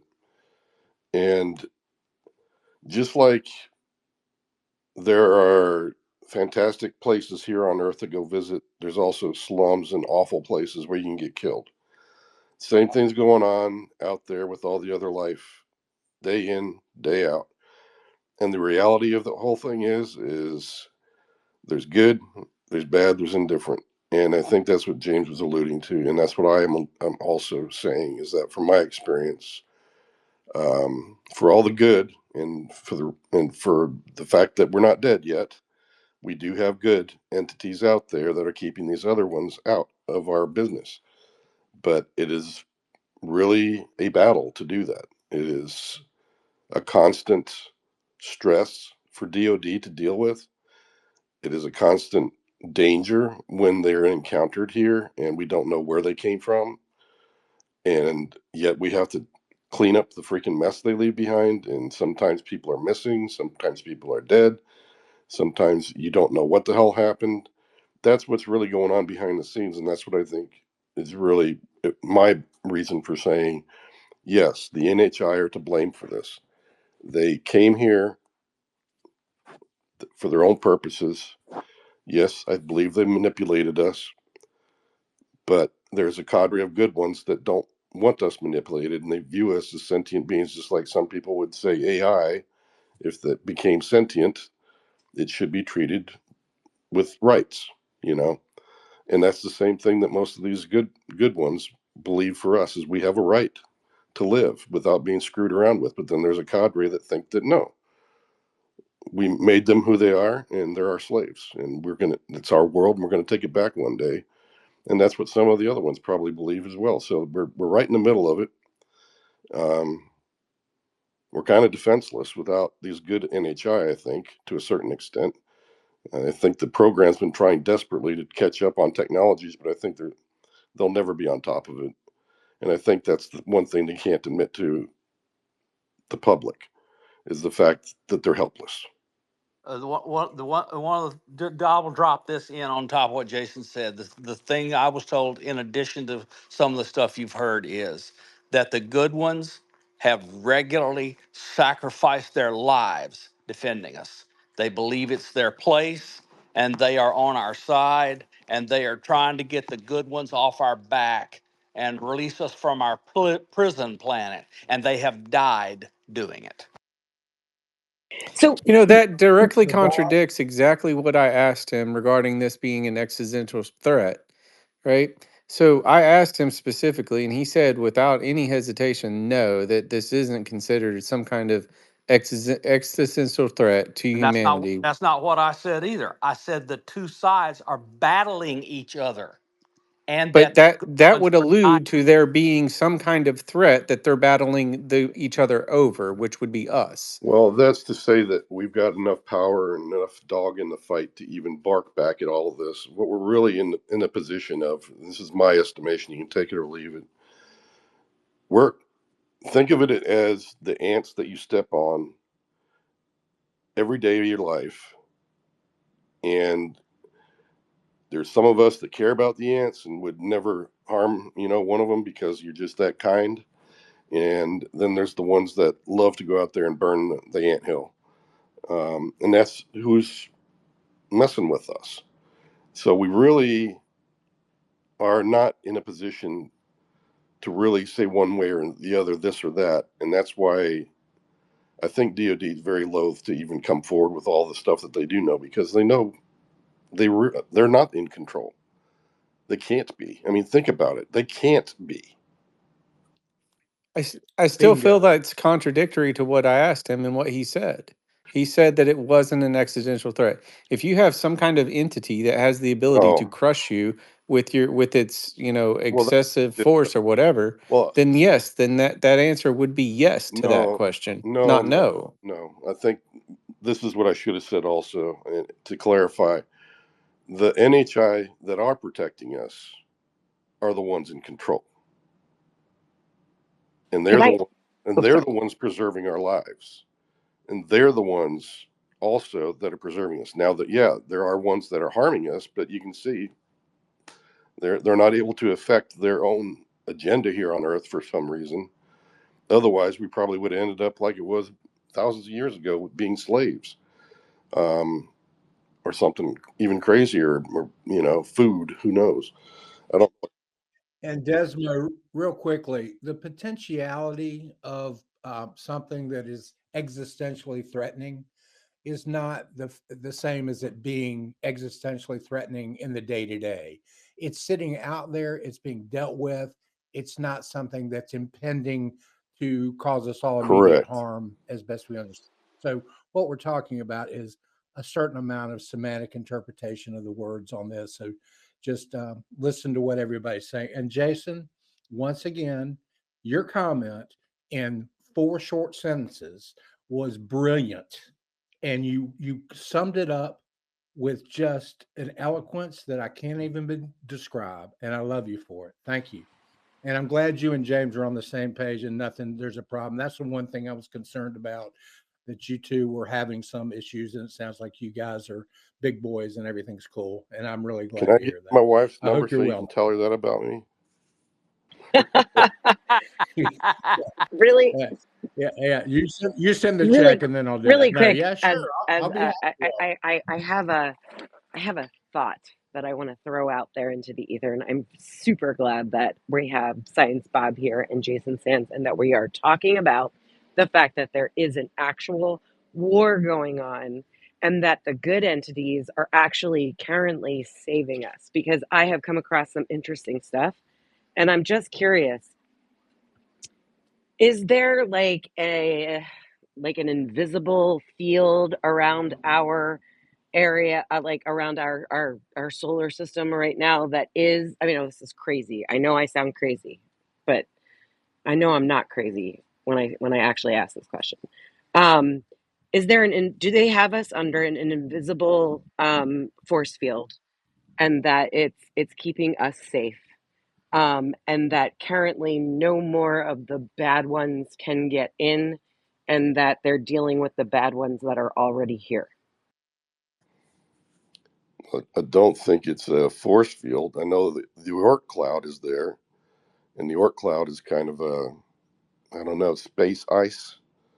And it's actually caused some cataclysms here on Earth, I think, from time to time, where it comes in looking like a comet. But that's the Oort cloud, and it's just a natural part of the whole thing. I think if there's any kind of a protective force, it's probably the NHI, the good NHI themselves. I think they police up this area for us. They know that we're a advancing and growing race. They want to see us aspire to everything we can possibly reach our potential for. And I think that's a good, honorable thing. And I think that that's what they want. And as long as they're in control, we're good to go. And that goes along with my faith. You know, it sounds exactly what's going on. I mean, even God Himself has said that He protects us. You know, and He's already won this particular battle because He's the one who cast down, these other beings to this earth. Actually, it is like it makes me wonder: is this kind of like a prison planet? Sometimes, but I don't like to think about it that way. But hey, uh, Jason, if I could skew over to Science Bob on this, because Bob, is there some aspect of some mechanism that has a soul capture recycling capability like the lore tells us, or is that just a story? You had said Prison Planet. I know you use words very carefully. And that's a separate issue than what Jason's referring to specifically, but it is related. I was just curious if you had any details on that, Bob, for our All I can clarification. say is I've done a ton of research. I've talked to a lot of people. That is a common thread. I have no firsthand knowledge. Thank you. Jason, you said that in the past, we were slaves to them. Can you expand on that? well, yeah, if you read some of the ancient texts, the Anunnaki, the whole story behind that seems to be that they manufactured us to be a slave race to go mine copper and things like this. Um, and yeah, that's Monatomic right. Well, gold. yeah, and gold as well. But yeah, we were mining precious metals for them. And I think the story goes that the Anunnaki needed to use the gold for their atmosphere to keep them alive. I think. Do you think that? Because I've always came to the conclusion that that's what would be the ontological shock, is that we are not true. We're not human, and we were, engineered here on Earth. So yeah, you don't have to expand on that, but thank you. Well, we could be from Earth and still have been tinkered with. Both those things Yeah, can be yeah. true. I mean, I keep coming back to the occipit occipital bun, the thing on the back of the head. And it comes from a certain type of DNA, but everybody that's in the that was in the gate program has this bump on the back of their head, and it has something to do with like Neanderthal DNA. That's what they say, but it goes back right around that time, like 900,000 years ago is when it popped up. Yeah, and I think that's why Native Americans and First Nation folks have such a rich history and stories and things that they've heard from thousands of years as well. That we are indigenous, but we've been manipulated. So it's not like we're not supposed to be here, but I think it's just that we were manipulated to suit their purposes at certain times. And then I think some of the other NHI said, "Look, you guys got to stop doing this," and you know all that kind of stuff, or they just left and got bored with us or something. I don't. Does anybody remember why the Anunnaki were supposed to have left in that story of Gilgamesh? Well, I think there was a falling out between Enlil and Enki. But the human plan form, and Jason, I'm interested if you've heard this in your government work. Supposedly, the human plan form in different aspects, and I mean, there are different sizes and presentations of the human morphology, but supposedly there are humans out in the universe, and there's a lot of them, and it's not just us that are out there. There's tons of So humans real that are out quick, before we move forward, Matthew does have his hand up and JJust does have her hand up. I just want to hit those guys. We're going to move to hands because we've got a full palette. You didn't let Jason answer Oh, Bill's question. sorry, Science Bob. Oh my God, I've had too much coffee. I apologize. Go ahead, Jason. I don't remember the question because I'm on drugs. I'm kidding. I'm just, uh, well, I would say that, gosh, that is a tough question to answer. Um, I'd like to think that all NHI have a form of government, that there's other life, there's realities out there, that there are things that need to be considered that we totally ignore because we're still stuck on the first beginnings of conversation about all of this. And some of it is going to touch on a lot of our history, who we are, and whether or not we do come from the stars, and that's really our beginning. And that, yeah, we might have, well, honestly, there's a lot of other beings that have already been reported that look exactly like us, or very similar. It might be a little bit shorter, a little bit taller, bigger chins, longer earlobes and stuff like this that seem to be like little things, like a crease in the forehead. Just little things like that. And they might be telling things, that just you walk by these people every day, but they look enough human, but they're from another place. That maybe they're human also, but they are modified for their existence elsewhere. And they're here among us. And yeah, I've always thought that there are missing brothers and sisters. They're our family. So I'm welcoming that. I think that, yeah, it's possible that, yeah, we are numerous, um, and that there's many more just like us out there. And it kind of gives me a good feeling to know that we have a family to look forward to. Thank you. So, my question is, if these are bad ET, doesn't it do them service not to have disclosure in a sense? And who are the bad and who are the good? Like, are the grays the bad and the tall whites the good? Does anyone know? What I've heard is the Greys are very, um, they're into giving one's self, body, soul, whatever, to science. Even while you're alive, to give one's life to science is an honorable thing. Whereas us, we might look to that as being something of an atrocity, where, no, wait until I die, then take my liver, kind of a thing. For them, they don't mind doing that while they're alive. So yeah, when you talk about good and bad, there's a bit of a, I don't know, you're gonna have to mediate that a little bit, because to me, I could imagine there being any number of other cultures and societies that have different values to us. And even though they don't see themselves as bad, we would look at it as being quite evil. So we have to be careful about, painting things black and white. And until we actually meet these others, that's when we're going to be able to make those judgment calls as to whether or not they're compatible with our way of life. And I think that's really the way I would categorize it is, are some of these other beings not compatible with us because they're either too aggressive, too warlike, or they see us as food and stuff like this. And then there's another cadre of them that are very, kind and generous and gift giving and things like that too. So yeah, it could be organic. Hey, Jace, can you categorize the players that are on the field for everybody? Can you give us some general idea of what you see?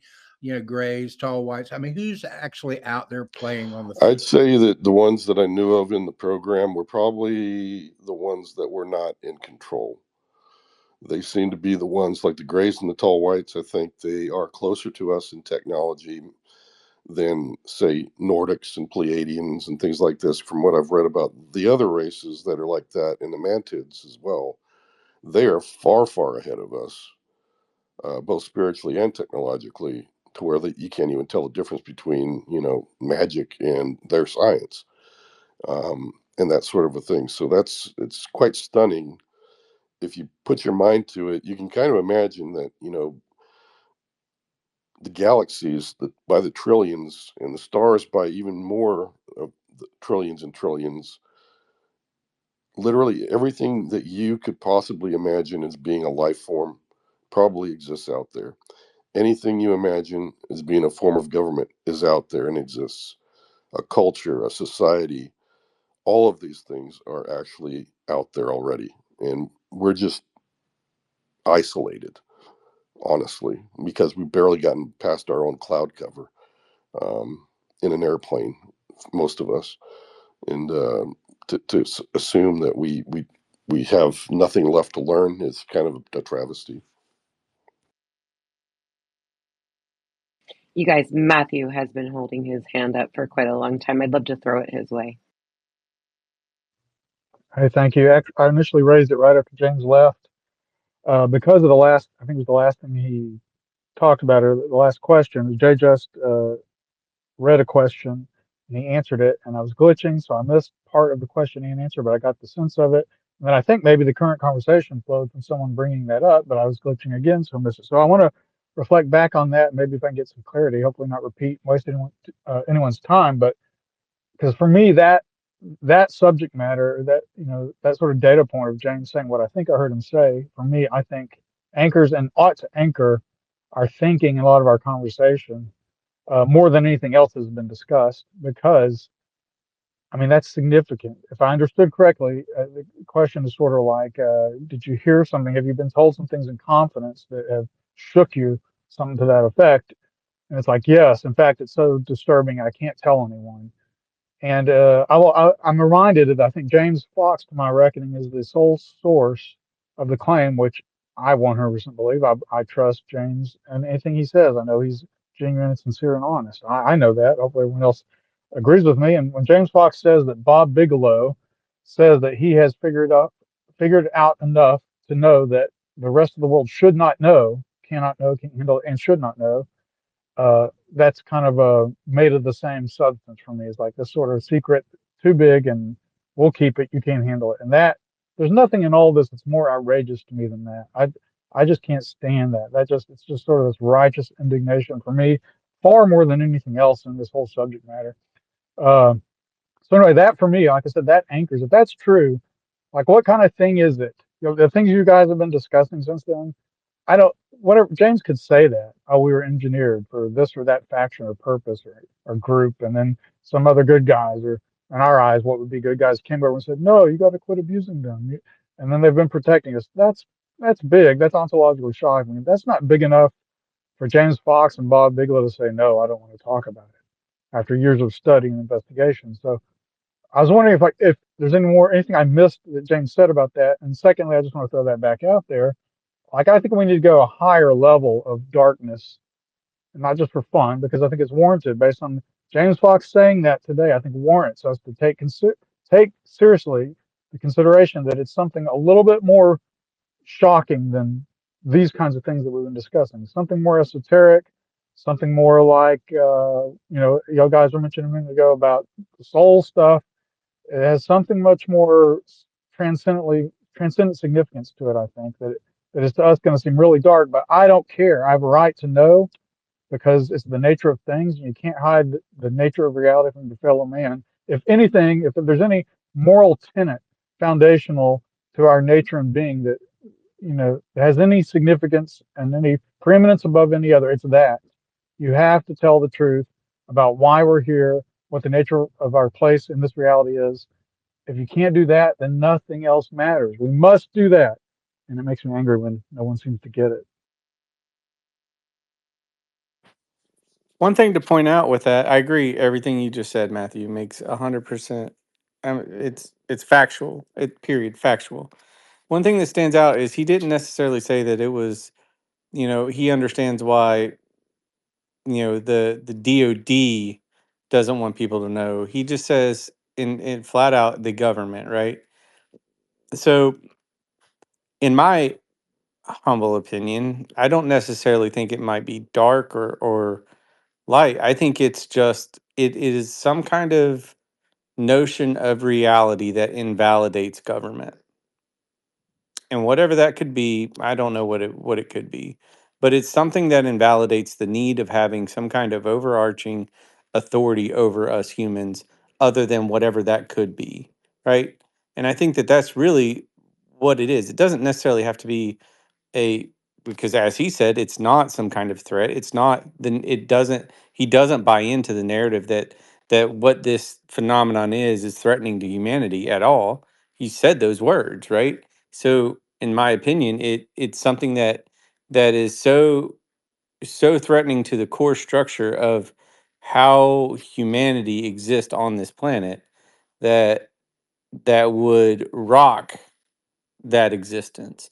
I don't know that it's a negative revelation or a positive revelation or what, right? I'm still trying to digest what that is. No one will say it, which is baffling. Bob, Well, you want to go first, or you want me to take it?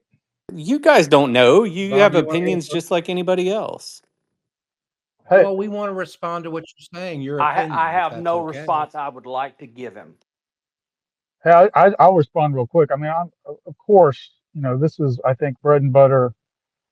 Uh, this is pretty much old school interpretation of the core secrets and their justifications over the years. I mean, I don't disagree with any of that vanilla cursory rationale for trying to get in their mindset. Yes, it's a threat to the power. All these revelations are entirely a threat to the current power structure, everything the petrodollar to our ideas about everything that holds society together, governments, institutions, religious institutions, blah, blah, blah, all that. But James Fox could say that. Bob Bigelow could say that stuff without reservation. I mean, there's no reason why they've gone out on the limb and exposed themselves to saying plenty of wild stuff. And I don't think Bob Bigelow is going to say, oh, I don't want to undermine the United States government. Like him saying that, him revealing, having this kind of talk is not really going to destabilize the government. But this other thing, whatever I think is bigger and darker and more, like I said, transcendent, I think. I didn't necessarily agree that he's right, or I just think they know something. And they think they know something that is bigger and darker, more transcendent than these kinds of cursory, uh, you know, simple sociological sorts of things that we look at when we talk about the power structures wanting to protect themselves. So that's just I don't disagree with what you're saying as being true. I just think there's more, is all I'm saying. Okay, we have hands, girls. I don't, Science Bob, go ahead, and then Megan, and then picks. Yeah, mine's reasonably quick. Jason, inside the program, did you hear about hybridization and hybridization experiments? And if you did, are you able to say anything about it? I personally did not hear about hybridization. I only heard about Dulcie after I was out of the program. And I do believe that each military service has different parts of this in their own special access programs. And I believe from some of the things that Schneider had said that maybe it's the Army that handles some of the bases that maybe hybridization takes place.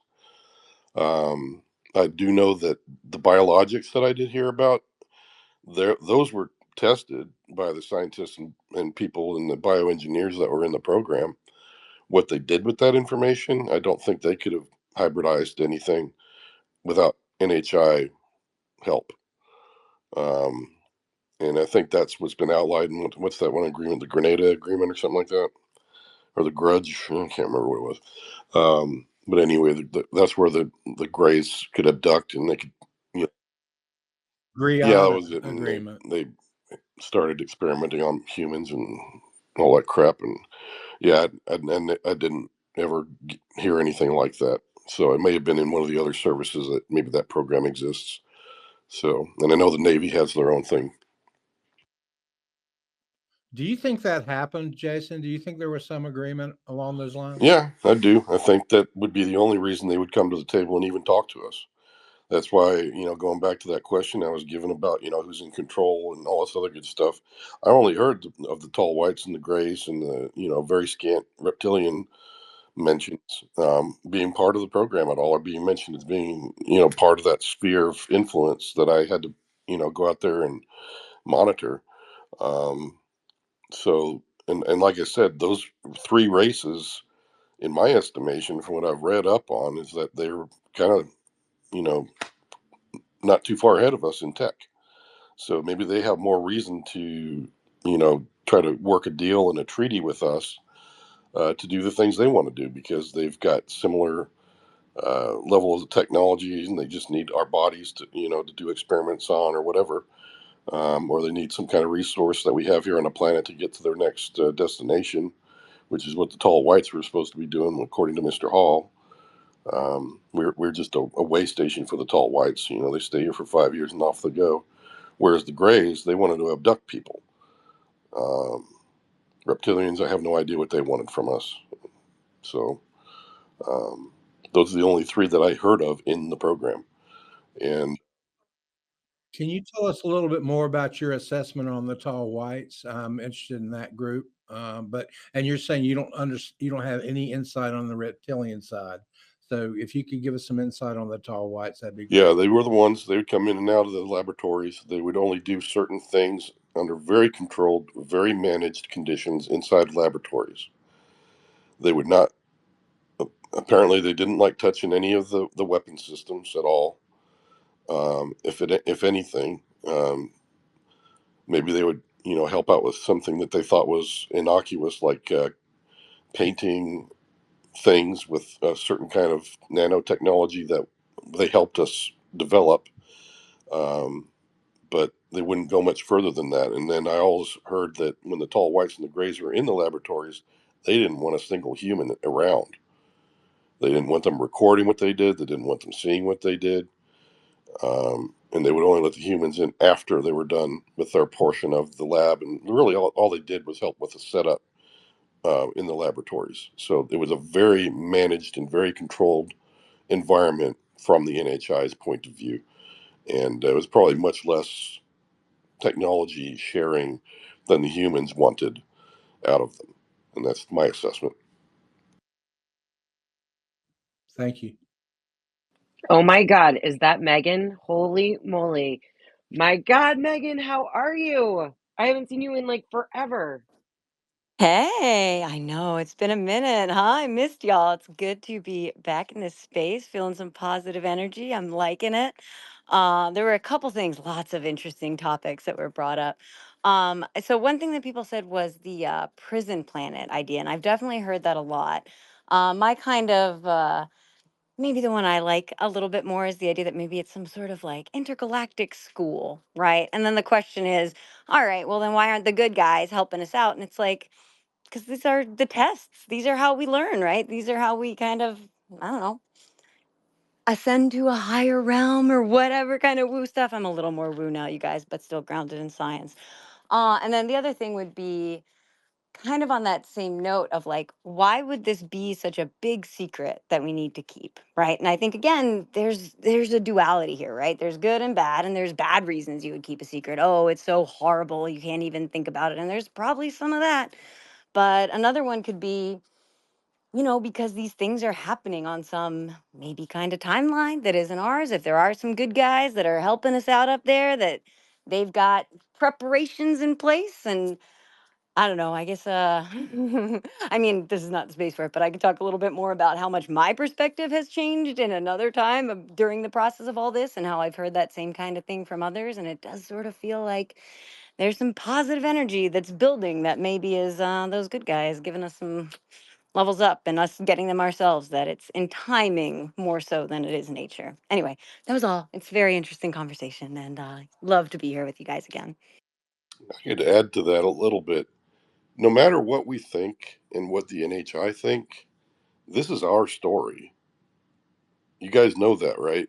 This is what we make out of it, whether they're protecting us from all the baddies or whether they're allowing us to grow on our own and learn. Either way, we are writing our own story. We're not being interfered with every day. I mean, there's probably certain people in the government that are being manipulated, but not the everyday human. I think that's something that people take for granted, is that we're still in control of our own path forward. God bless you for saying that. That's incredibly important what you just said. Oh, well, especially if it's true. Do you know who David Adair is? And did you have any knowledge whatsoever about what happened when he touched the engine?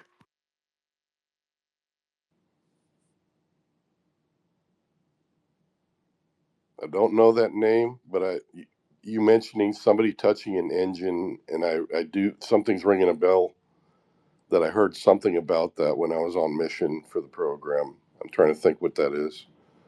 This would be a uh, Yes. Oh, conscious, yeah. yep. And it opened up, But and not open it up. My okay, understanding, given that David Adair is so unhealthy and near the end, is he's now talking. And when he touched the engine inside the facility, uh, it jumped into him.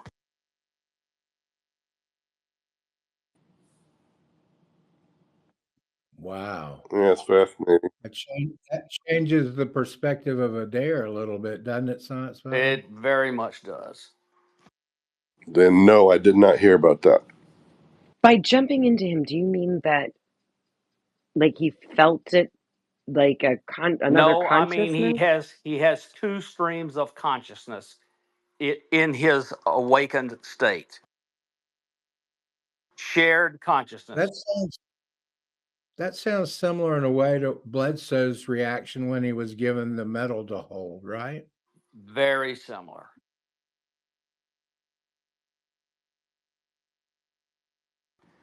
That's kind of weird because when I had my telepathy, that's the closest I ever got with having another consciousness in my mind space. But it felt very much like my own, like we were sharing it, you know. That's what I mean.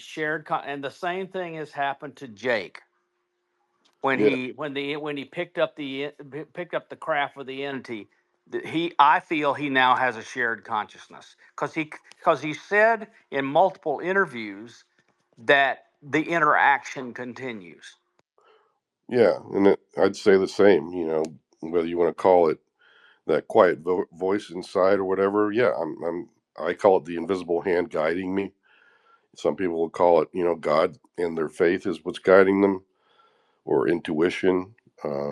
Many different names for that, but to me, it feels like myself, but from a place that is very intuitive and wise, that beyond what I can think of. Sometimes it's just, it's like sometimes I'll be in the worst situations and I'll think to myself, wait a minute, I just need to calm down. Life's no different. The only thing that's going to change is I'm going to stress myself out, you know, um, and then things get better. And it's almost like you're creating your own reality in a way when you get to that point. It's exactly what it is. That's exactly what it Well, is, Jason. I think all of us react in different ways to stress, positive things, etc. And uh, your upbringing, your personal character, all those things, they all filter what flows through you, and each of us filters it differently. Man, you sound sick, Jason. I hope you're all right. Well, I'm not, but I'll get through it. I think I only got a couple more days, but yeah, I kind of feel that way though. It's just that ever since that telepathic time that I had, I've Were you got ever using an NSA computer? Because some of the monitors on those had that component in them. really, I didn't know that, Yes. but I don't know. I sat on them and touched on them and typed on them and whatever for 20 something years. I don't know anything about that. Okay, yeah, that would be at Fort Meade, not usually not anywhere else, but it could be at any of the other bases, like the levels that you would be at. Well, given that I sat in Fort Meade spaces in 5 different divisions over a 15-year period, the only thing I'm saying is I You never heard never of it were and I never exposed to felt that. it. Okay, thank you. yeah, I wasn't either that I knew of. Hey, and Sarah and Just, thank you so much for this room tonight. What a wonderful group of people. I look down, and I mean, this is what UFO Twitter should be. This room has been run beautifully, and it's just been a very nice evening. And I thank you for everything. And I'm so glad Jason came in, and I'm so glad that James came in. And God bless everybody. Thank you, Pix. Thank you for coming. Thank you guys for co-hosting. This is amazing. I personally need to drop out, and I really want to thank you and wish everybody a good evening. Thank you. Thank you, Bob. Thanks, Bob. And I got to get some rest too there, but thank you, Urs, for inviting me. And it's good to Yeah. see you. Thank you, Jason. Jason, please feel better. Hope you feel Silence better. Bob, thank you for being here. Jason, Be well thank soon. you for coming in. And as always, it's a pleasure. Thank you guys. Hey, Jason, you kicked ass once again. Good to see you. Get better, Yeah, I'm buddy. gonna try, man. I'm gonna get some rest and see how it goes. I sent That's a I good idea. sent you a list of supplements if you're interested. Thank you very much. I'll probably look those up and buy those tomorrow if I don't get better. Yeah, feel better, Jason. Also, fully agree with the higher order self kind of framing of this. I vibe with that for sure. It's good to see you again. Yes, good seeing you too. Yeah, I mean, just trying to wrap your head around, how intelligent the NHA would be. Imagine that we are inside of the KBC void, which is 200 billion light years between the stars. And that's we're in the middle of that. So, I mean, whoever's coming to visit, we have a visitor, they can probably go anywhere in this universe. Hey, Jace, before you jump, I just think it's really nice to note that the world is coming back to you, is it not? And I think that's great. You've maintained the course, and truth wins out. Yep. Love you. Thank you. It's really encouraging to hear that. Yeah, also good to see you too, Pix and Science Bob. I didn't say you guys because Jason was the last one, but it's great to see you. Also, who is the other person who was talking? I don't see them up in the space, just checking. It's me. I was the co-host on the Aaron Bauma report when we had James on. What's your username? Sorry to... Par.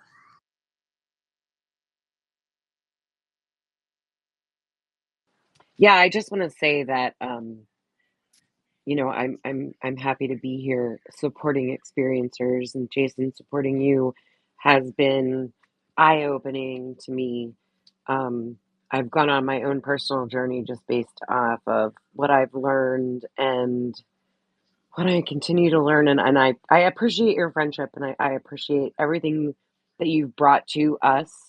And I want to just say, everyone, that this Sunday, April 20th is Jason Sands' 1 year anniversary coming out. And as he said in Julian Dory's interview, that he chose to do this to come out to the people because it was a different way to get out there. And I just can't thank you enough. You have changed my life against amongst I'm certain others. But and I appreciate you deeply and thank you very much. That's beautiful. Thank you, Sarah. It's wonderful. I keep getting told, even by Bob and other folks when I was out at the UFO con, just, I didn't really feel like I was making an impact, but man, there were so many great people there, and it's just like, I just didn't realize that just coming out and talking to the people was really, it fills my heart just as much as you guys. Um, this is what we all need to do. We need to be honest. We need to be telling each other our experiences, and I think that's really where the magic happens. So what time is the show on Sunday? 4:20. I like it. I don't know. Secret Agent Arambe was in here earlier, and maybe UFO Intros knows. I think maybe Jason, you know that something is going down. I don't know any details. I just Well, I got invited to my anniversary, so hang on a minute. Let me check my messages. I forgot the time of oh, that's myself. so exciting! I'm so glad they're doing this because honestly, you like yeah, It was epic. it was pretty damn epic. It was epic. It was Is the this a greatest 420. Sorry, real quick. It was the greatest 420 day of my life. For being like celebrating, getting high, chilling in a UFO space. And then Jason, you came in and I was like, wait, hold on, hold what's going smoking more like it was just such a And social media blew apart. I love it. Dude, how funny is it that it was on 420 too, right? Maybe just like the collective high consciousness was like summoning out whistleblowers. I love it. It was a wild day. So is this a space or is this a podcast? I think it's going to be a space. I can't find it right now. I'm going to have to dig through it. I'll post it later. I'll post it, and I'm sure that the host is going to post it as well. It's a life Okay, happening. great. Thank you. So I'll post it up, and as soon as I find it, but I can't remember whether it was on Messenger or one of the other social apps. So I got the message that they wanted to invite me. Jason, We'll have balloons and before you clowns. go, Jason, I was wondering what your impressions are about Skywatcher and that whole that whole operation. Like, what is your impression? Do you think they're doing it for the good of humanity? Do you think they're going to get somewhere with it? Um, well, as I've stated before, I met with Jake in 2023, and then a year later he became a whistleblower, which I'm very proud of. So I know he's legit. Um, I also would say that he is a pilot. He does have a fleet of aircraft he has to keep flying. So I think Skywatcher serves two purposes for him. One, that it helps the community, which is probably his biggest mission. The second part is that he needs a source of income to keep doing logistics and things like this, because he does love flying and that sort of thing. So those are the two big motivations for I think Jake right now, um, other than staying alive. So because I've heard he's already had some problems with some of his folks getting threatened and stuff, and I think one of them got murdered. I think he said, which is quite shameful by the people who did that. So anyway, that's what I would say about Jake, and that's what my impression of Jake is. He's a very honorable guy, got high integrity. He's a go-getter, entrepreneurial, and Skywatch is doing what he does and what he learned how to do. And yeah, hopefully some good things will come out of it soon. Have you been invited to join them on the field? No, I haven't particularly had an interest in it either. I've got a lot of other things going on right now, like I'm moving. I'm going to try to get closer to my grandkids next month. I'm going to move to Alabama, things like that. So I just haven't had any time to really think about it much, but I'm just kind of following the story like everybody else at this point. Maybe I'll be invited at some point, or I'll get a hold of Jake somehow and re-engage with him and just talk to him about stuff, and maybe that'll happen sometime in the near future.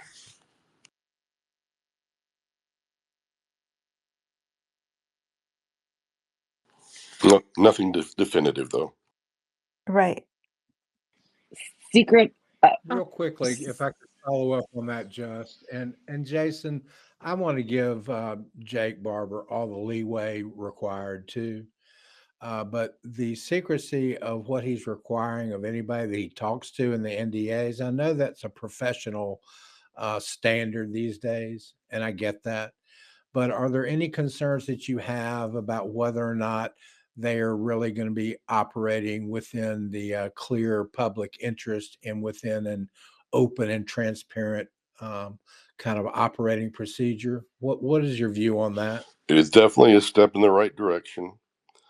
I'd have to say, with any new relationship between a guy like Jake, who has dealt with people that, where he's been doing practically logistics for the UAP program, and also biologics are included along with that. The people that actually have those craft in the biologics, some of them are going to be a bit problematic. And yeah, that's a danger as we get into this new sort of thing that Jake has brought to the table.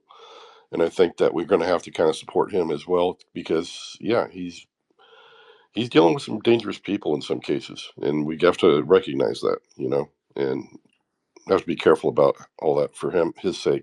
You know, on the signals intelligence stuff, I mean, if that's held within private circles and the government has agreed to participate in some fashion because it makes sense and it remains essentially privately held technology, and you know the organization to put it into effect is private, that's done every day, so that's fine. I'm just don't want, given the nature of all this stuff, a private concern. We talk every day about the fears of somebody having too much power within this whole realm, and this is going to be front and center to be identifying and really engaging with whatever is out there in a fundamental sense. And I do think that they're going to be on the cutting edge technologically, and signals and frequency and all the stuff we've talked about before. And I won't bore everybody, but I think they're going to be able to get a good picture of things. And anyway, I just want to make sure that they have one foot clearly within the public realm of purpose, and not it becomes a unaccountable private something that we have to chase down in the future. Yeah, and I think he's shown some good faith in what he's willing to share. I think that should be something everybody takes note of. That he's the one who's brought up the topic of psionics. He's the one who brought up the retrievals himself and his part in that, and how dangerous they can be. Um, yeah, we have to pay respect to him for that. And yeah, Yeah, but doesn't that play into him being special about all this? well, I mean, is he under any sort of restrictions of operation at all? I don't know. I think he probably would have outlined all of that himself when he came forward. I Um, do see people like to poo-poo the whole psionic thing. yeah, and like I said, we're never going to get to a day when everybody agrees that this is a real thing. But Even with the remote viewing program and everything, that it just seemed like that was training for that type of psionic thing. yeah, there's always going to be naysayers when it comes to. I mean, even if they have a ET knock on their door, they're going to sit there and go, "Oh, this is a joke." Yeah, thanks, Joe. Yeah, go home, go get drunk. There's people like that just can't ever switch. But anyway, Right. that's not our concern. Well, but that doesn't speak to the reality of this Right. matter. And in this matter is life changing, and it is now coming to the fore, and it is really wild. Yeah. And you're going to be on the cutting edge of that as Mm, well. So again, these technologies are. I'm not going to go into in depth because I probably can't speak as intelligently as I think I mm. could, but you know what I'm talking Yes, I do. about here. And so my whole point is, who controls that? And is there any ability to make sure that, again, that foot remains firmly planted? I have no problem with people making money, but I also want to make sure that people that are dealing with stuff like this are operating within the public interest. Really, really think that's really quick, you critical. guys. I'd love to invite Experience to the stage. Experience, how are you? Welcome, welcome. Hey, peace. What's up, ladies? I'm so mad I missed the space. I apologize. I definitely would have hopped up and asked James some questions, but I'm looking forward to the replay, so I definitely want to check it out. Um, just real quick, so I don't know if you guys saw this, but it looks like the UAP Defense Fund is doing something on May 1st. It's called Understanding UAP, Science, National Security, and Innovation.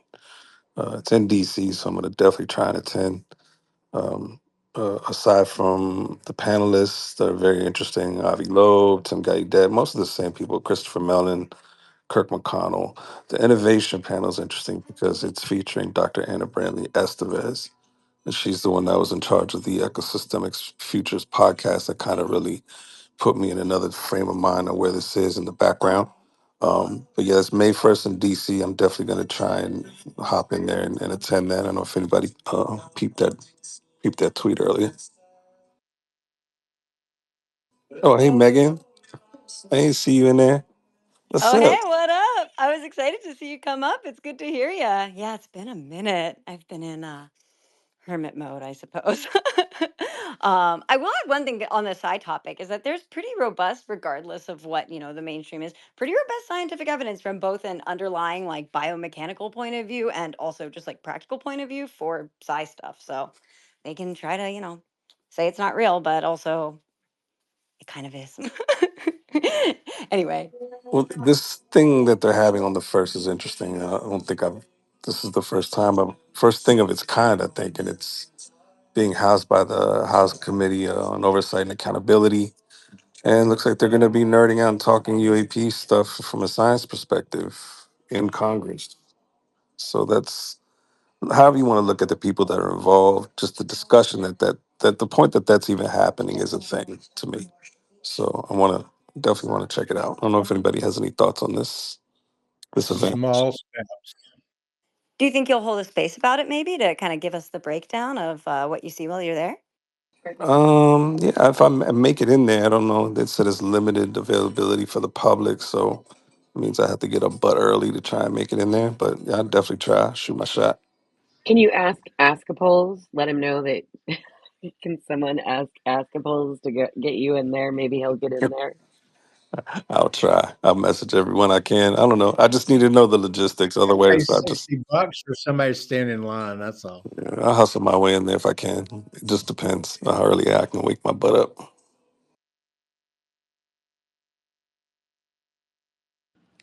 Secret agent, I'm glad you're up here. There was talk of possibly a space happening for Jason. Maybe you could elaborate. Yeah, hopefully, if Jay's feeling better by this weekend, maybe we can put something together for a little 420 anniversary space. We're hoping. Hopefully, you get better by then, Jay. Yeah, I can tell you're under the weather, man. Like I said, you're in my prayers, brother. Yeah, appreciate it. I think I'll be okay in a couple of days. You know how you get a really hoarse voice before you get better. Yeah, man. Yeah, for sure. Shit, I Megan, forgot that it Megan, was on good, Megan, good to 420. see you. Experience, good to Yeah, see you you too, too. man. You too, secret agent. You're here undercover, I see. I totally He's forgot. a handsome mate. I totally forgot it was on 420 that day that you hopped into space, Jason. That's crazy. Oh yeah, it most certainly was, man. Like I That's started the fucking space crazy. that I started the space that day looking for answers on Steven, aka, and Jesus Christ, sand fell right into my lap. It was fun. It was good space. Some people call it the space of UFO Twitter history. Who knows? We'll see what happens from here. But yeah, so far it may be G. Well, I'm glad that Jason stuck around. I've actually really valued, I still like have listened to spaces sometimes, and I've really valued hearing your voice. It's yeah, it's been very exciting to watch you kind of like grow into this role that you yeah. Yeah, and I'm absolutely behind you now. I wondered, but hearing James talk everything and hearing you talk, I have no qualms anymore. Yeah, I'm glad James cleared the air on some of the topics there, like Hal Puthoff and how he knows a couple of people that were there. And Yeah, and for Pixley, I would say, yeah, you had wondered one of the people who would be in charge on the agency side. It would be Hal. yeah, And like I said, they have. You can see it in the background on this congressional thing too, if you look close. Yeah, I wish it was just me and my estimation of my level of risk that I'm willing to take, but it's not. It's everybody has to have a say because not everybody's comfortable. Some people have more to lose, that kind of thing. So that's the nature of the beast. When you're a whistleblower, so I can't force these people, even though I probably know them, to come forward. That's a choice they have to make. So, but I respect you for everything you've done. Thank you so much. Jason, can you hear me? yep. You know how I think many people aren't aware that you're Native American, you're indigenous, right? And from the First Nations indigenous people's perspective, how do you feel about, you know, different agencies or you know like even Skywatcher or I don't know, whatever you have out there recruiting Native Americans for being psionics. Do you think that is it safe for them? What's your perspective on that? No, I don't think it's safe for all of them. I think there's always going to be danger as long as there's bad people in government that are going to take advantage of others. And I hate to say it, but First Nation folks are.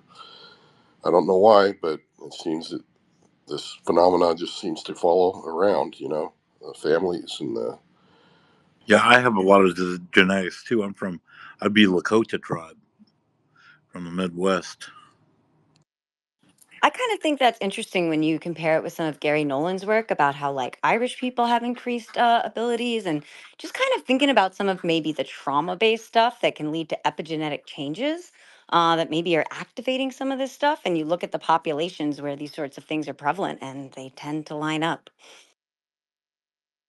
Yeah, and Aboriginals as well. I mean, they claim a very rich relationship with all of the creative forces of the universe. It's very, very, I don't know, surprising the amount of ancient histories out there and eyewitness accounts that the Aboriginals and First Nation folks everywhere that they have that in their heritage. Well, they're still living in tune with, embraced by, and embracing back nature. I was just about to say that, Yeah, Pix. That's an excellent point. yeah, I agree. Shouldn't. And also like holding their ancestral knowledge and passing it down more so than some other, groups of people. Sorry, continue, Jason. Sorry to interrupt. No, I wasn't saying anything, but I agree. There's a lot to learn from our people that have been here and have the history to speak well of what's been really going on. The ancient ways will come back. Yeah, I think that it's life is a circle, and I do believe that that's exactly where we're headed. And I think that this circle is very strong towards a new level of consciousness, maybe, or a realization of what our purpose is and our what we're supposed to be. I think we're coming closer to that. Well, we've gotten so separated from it, and we have to get back to understanding it and, it being part of our life, our resonance, our frequency, our reality. And we've created this artificialness, and it's got to, I mean, I love modernity, but I also think that it's gone way, way, way too far and it's out of whack. And we've got to figure out a way to come back and create a new hybrid. And I don't know exactly what it looks like. I've got some ideas, but we certainly have to acknowledge that the past is the spiritual guide to get to the future. Yeah, I think that's right. Every living creature on the face of this earth modifies itself according to what it understands about its environment. And I think we're very much in an environment now where at least a portion of us is ready to move on to the next level. And I think that's what I feel. And maybe that's what other people feel as well sometimes is that there's that next level coming. Well, I find it interesting that most indigenous cultures aren't trying to recreate anything. And I think modernity is so caught up in this idea of creation in its own right, and that is the God within us trying to get out. But I also think that the communal walk, so to speak, with God being right next to us, and just like living within the realities of what we've got. I think the human dimension is the most important, not the technological dimension. And so I think we have to get back to that. That being said, I still like air conditioning. Secret Agent Harambe, you have your hand up. Oh yeah, I was just gonna. If I was gonna check out for the night, I was gonna tell everyone good night. Jay, I hope you get feeling better by the weekend, and I'm really looking forward to seeing what kind of progress the Skywatch team makes with psychoenergetics, aka psionics. So yeah, hope everyone has a great night. Thank you for coming in. Anytime, Urs. Thanks for having Love me. you, brother. Yep, I'm calling it Yeah, love you too. guys. I'm starting to cough my butt off over here. Keep trying to turn off my microphone so you guys don't have to put up with it. Anyway, I really love seeing all you guys, and some of you folks popped in again after a long leave of absence. So very good to see everybody, and love you guys. I love the support, and I'm glad I got to talk for the first time with James in one of the spaces. I think that was really good. That was a great thing. So you guys have a great night, and hopefully we'll have a good talk here for my anniversary. Thank Yes, you. thank you for coming in, Jason. Thank Thank you so much. Yeah, thank you, Secret Agent. Thank you, Jason. Thank you both. Thank you guys for being here. There will be party favors on Sunday. BYOF. Are are they green? Are they Green Party favors elections? Is that what you're trying to say? I'm supplying via you, so you got to figure that out. No, There's stuff here on I'm. the table, and we're going to put that towards public use. See, I have to go. I'm gonna. Yeah, well, I mean, the good thing about the Farm Bill legal shit, it is cheaper than buying in Illinois, so I can say that. But it is Well, not cheaper than buying in Colorado or Nevada. So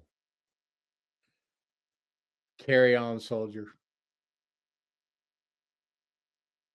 Well, ladies, do you think we should call it, or Yeah, I mean, I'm eating my dinner as we're sitting here, so I'm totally done. Thank you so much, ladies, for having the space. Thank you, Par. It was a pleasure to meet you.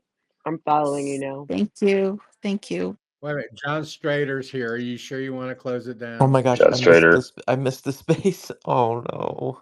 No, Oh, Chris, it's thank you for it's hosting. Oh, I'm recorded gonna at least. It's re-listen. recorded at least. Yes. It's much better than If it had been Yeah, my space, you would I'm have gonna just been listen to hoping it you now. made it. So Thank you so much for hosting, you guys. You guys are amazing.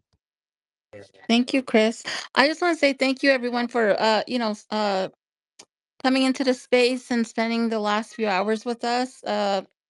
It was awesome, for me to be in here with Sarah and JJust. They are the best. Thank you. I just want to say thank you for everyone, to everyone. Thank you, Thank you, Jaja. Urs, for setting this up. Sorry. Well played, ladies. Well played. yeah, excellent job, ladies, for sure.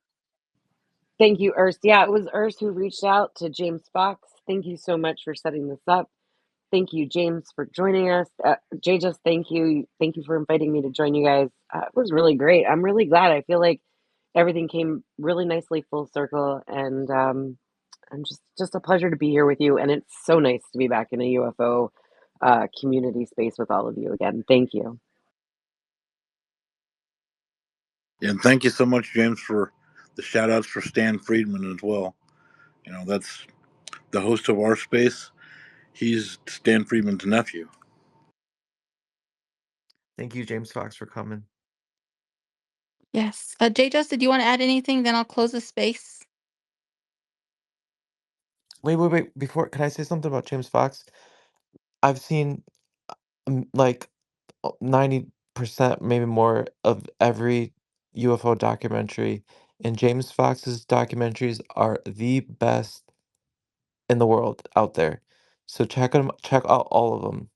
I've only seen the phenomenon, yeah, sorry, I'm probably saying it wrong. And that was my favorite UFO documentary I've ever seen. So yeah, so so he's amazing. So check him out, and thank you so much, James, for doing this space, and have a good night, everybody. JJust, you there? Yeah, sorry. It's a little loud where I am. Anyways, I just want to thank Urs and Sarah and everyone who came and joined us. And, you know, you guys are amazing. And I'm really happy we got to talk about UFOs again instead of other things.